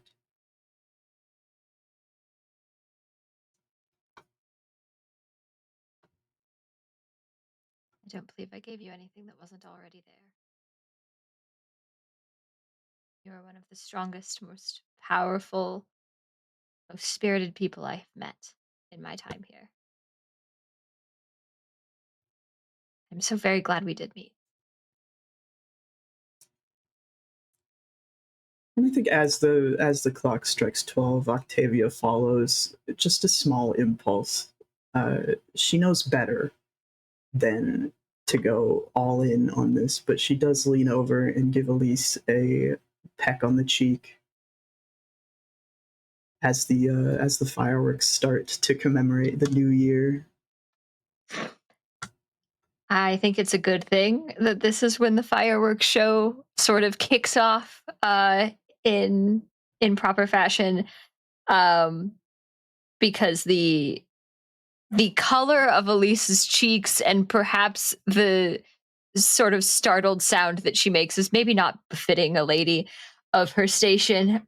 She was not expecting anything like that from Octavia. They've been sort of, I don't want to say reserved, but a bit measured in what they've allowed affections wise to be sort of seen in public, and the impulses that they've allowed themselves to follow in that stead. There are a lot of eyes on Octavia right now. Have been a lot of eyes on Elise, but she doesn't really care about that as much.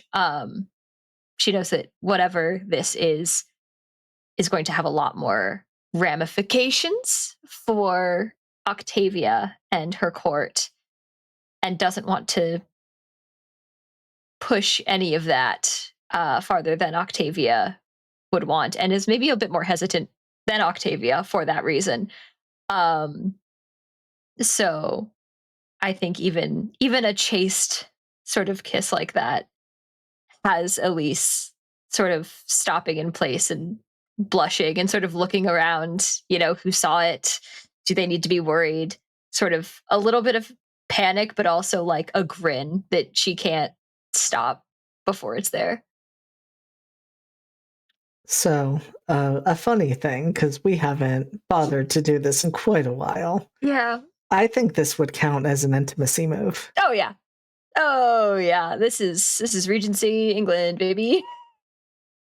The fun thing is that my move would mean that I would lose all strings on Octavia. I don't have any. Yep. So So no rammies for Octavia. Yep. No rammies in that way.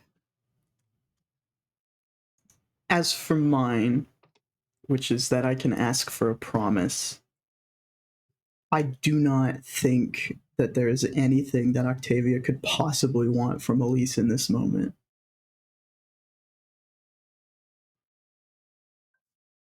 Incredible. I'll cry.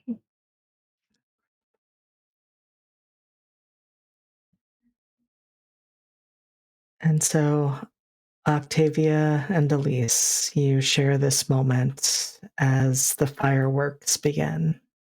And we see at least the faces of those who are still here illuminated by those fireworks. I think we even maybe catch a glimpse as Carmen Deloso is making his way home of the fireworks in the background as he travels back by himself. And then we hear the sound, not of the fluttering of wings, but of the beating of wings, as a figure makes their way across the sky. And for a moment, we think, this may be Dorian, this may be where he went after he left, but we don't think it is. It is impossible to see them. They are just a shadow against the sky, but they move with purpose, they move with determination, they move with direction. And just as the clock is striking midnight, we see them come to rest on the clock tower in Wrenhaven Palace, which is currently unoccupied by the Queen and Sovereign. And we see them sitting there, watching and waiting, wings tucked up against their back, as the year of 1812 begins. And that is where we are going to stop this episode of A Season of Secrets and Shadows, as we officially have kicked off Season 4. What is that? Season 4, What the dog baby! doing? Eagle, let's kill God. What is the dog doing? Let's kill God. Just out of What is the God curiosity. doing? What that is God God? doing? What the God doing? What the God doing? What that Listen, God Let's- doing? if someone doesn't roll to seduce God, we are not doing this right. I got two hands, I'm not okay? gonna seduce without kill him. I know that I know Real this the bit time. is let Octavia do blank, but I think let all of us kill God. How about that? Let everyone kill God. I think that's an option. I think that is definitely an option. We need to fell Yahweh. I'm demanding it. On this Easter. On this Easter. Although according to JD, if I don't try to seduce them, they are my dad, and I don't think I can take that kind of heat right now. So I think I may have to You know what, seduce that's God. fair. Valid. What's the Definition first thing you That's say so when you valid. repeat the Lord's Prayer? Our Father. Our Father. I've got too many dads. I can't That's- handle another one. I have to sleep with him. That's your dad. That's your daddy. That's your daddy. That's your daddy. Not my dad. Hashtag not my dad.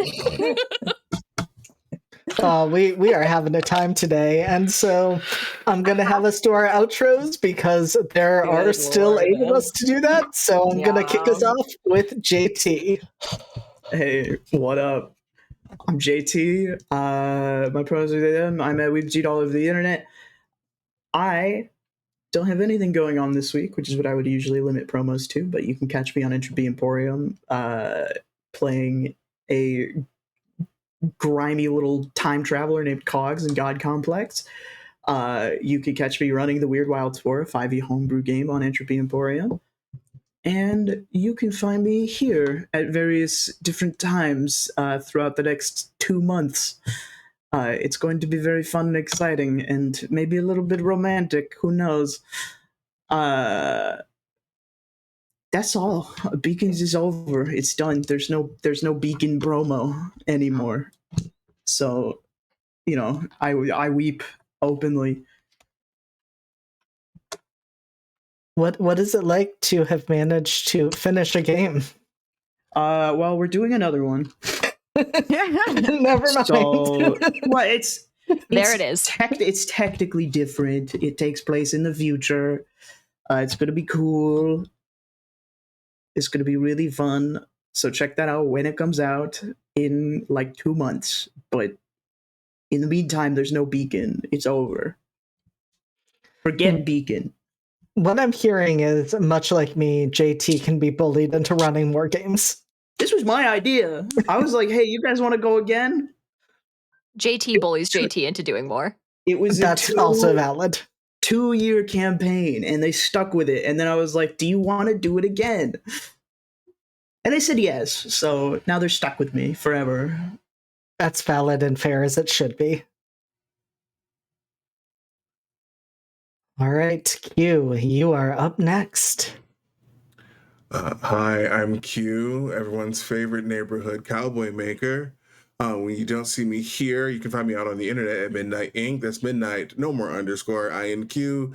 Q's my name, I'm sure you get it. Save a horse, ride a cowboy. I'm still making cowboys. Yeah, next thing up for me is Tuesday. We're going to be here for Nephilim Tenebris, where I'm playing my delightfully fucked up Captain Cassidy Star Runner. He has been going through it, but he's got a boyfriend now, so that's cool and new and fun for him. Other than that, I'm not. There's stuff and also things. Next Sunday should be the end of our little Celestial Railway job, which is supposed to be like 2 episodes, and then life do be lifing. And then the rest of it, you can find me out later. I got more stuff down the pipeline. Come see me then. Okay, love you, bye. Well, Hello. Hi, it's me. I was Abigail Donatelli, the Queen of Hell, this evening, or this afternoon, or this morning, as your preference. Happy 420, blaze it, obviously, first and foremost, and most importantly. Yeah, there's stuff happening. This is Nephilim Tenebris is on Tuesday, which is a near future gritty sci-fi game that I run and Q plays in. You've heard a little bit about that. And then this is kind of a late week for me. God Complex on Thursday. If you want to see more JT, I think that's happening. But last I checked, there were a couple people who couldn't play.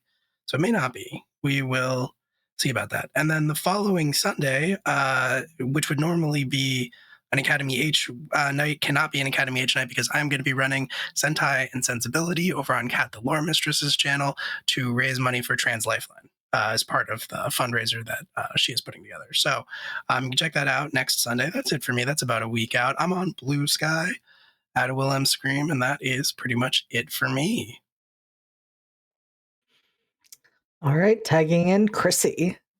Oh, hi. Hey. Hello, Chrissy. Chrissy in color. I have been Morgan tonight. I am just continuing to do the thing where I roll dice and make dirty jokes and make those jokes on the internet. So I don't think I have anything that I can announce right now. So you can just go watch my Blue Sky and watch me tell dirty jokes on Blue Sky.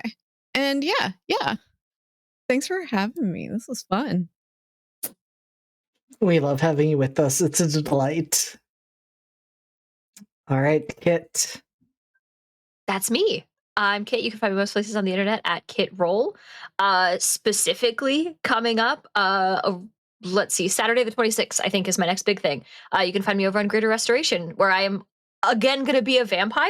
We're playing some VTM for a charity situation. So go check that out. I believe also on a brunch slot. So brunch vampires is my theme for this year, and I'm sticking to it. If you, until Beak comes out, That is, I think, all I've got on the docket. Or you can see me here doing this whenever we do this at times and places. If you are sick of seeing my face but still want to hear my voice for some reason, and you like magical girls, queer stories, and like just gut wrenching nonsense, you can check out Bloom and Blight. It's a podcast that we do. It's a Girl by Moonlight actual play. You can find it wherever you get your podcasts. If you can't find it a place and you get podcasts there, let me know. I will put it there. That is a threat and a promise. If you want to see episode announcements, clips, things like that, you can find us on all of the good socials at Bloom and Blight, all spelled out. If you want cast and character information, transcripts, downloadables, a link to the Discord server, that kind of stuff, you can go to bloomandblight.com, also all spelled out. We are about to hit our sort of mid-season finale for season 2, so now is a great time to catch up before we go on a very brief hiatus. Shit's getting real. That's all I'm going to say. I don't think I can legally say more without spoiling everything. So check it out. It's getting spicy. But that's all I got for now. Keep an eye on the socials, and I will plug more as I am legally allowed to. Thank you, Kit. Tagging in you, Raph. Hello, it's me, your dad. No, it's me, Raph. Gotcha there. I played your very normal mortal, Carmen Deloso, tonight. It is tonight for me. So, what else? 2 weeks from now, class reunion on Saturdays. We're back, baby. We're so fucking back. Where you see my Beefman Jones playing, and being also very normal and actually in a pretty good spot overall. Overall character's doing good. And then May, I don't know if I'm allowed to say this. Okay, cool. May 11th, right? Yep. May 11th, I'm doing a little one-on-one with JD to just check in on Sophie and see what's up with the ghosts in Redacted, specifically with my character. Because who knows what she's been up to for this time. Also normal, also mom. So. And don't forget Papa. And yes, we're gonna check in on Mama and we're gonna check in on Papa. And it's gonna be super good. Those characters are in your.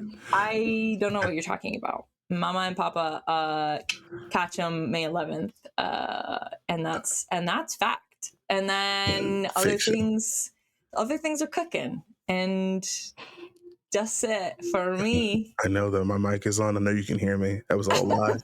How dare you? Mama and Papa. Raph is going to be in a game by me soon. Yeah. So is Will, actually, now that we're here and I'm looking at this table. Wait, what? What? Huh? What? Huh? Huh? Huh? That's your dad. That's your dad, dude. Okay, cut. Steph, you're up. I'm Steph. I've been Rhiannon. New year, new paths forward. Gonna see how the single life goes and for how long it goes. You can find me over at Live from the Apocalypse. When I'm not here, I am playing in JD's homebrew horror game Redacted. So many ghosts on this island. We've been on for 72 hours, 36 hours. It's who knows? Time is a lie. You can also catch me over on Entropy Emporium every other Tuesday in JD's Horror Mask game. They Call Us Villains, where I play a little doomed. She has done nothing wrong ever in her life, and neither have her friends. Facts. She will bite. I respect that. You better. She did nothing wrong, and neither did her friends.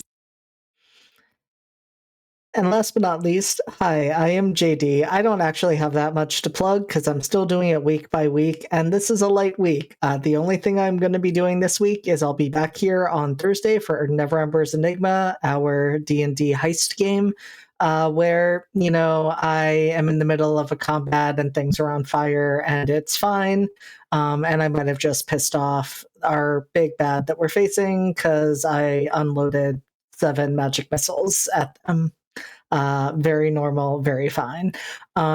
With that, I think the only other thing I'm just going to make note of is now that we are back for a season of Secrets and Shadows, you will find us back here in just about 2 weeks for the first Friday table. It's going to be a little weird, a little sporadic because of life for a number of us, but on alternating-ish Fridays and Saturdays through May and June, we will be back, taking a bit of a hiatus come July, and then we'll see where things bring us during the fall.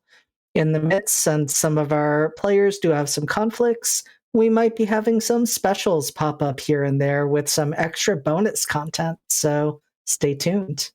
And I think that's it for me. Is there anyone for us to raid, Will? There really this isn't. Easter? It's pretty sparse at the moment, so I think we're probably just going to call it, which is just fine. There's social link in the chat if you want to follow us. There's social link. There's social link in the chat. It's really just the they got one. social link in the chat. It's really There's just the one at this social. point, so easy. And then there's the Discord, which is a great place full of great people. We'd love to have you be a part of it. But that's going to do it for us here at Live from the Apocalypse. Thanks so much, everybody. Say good afternoon. Good afternoon. afternoon.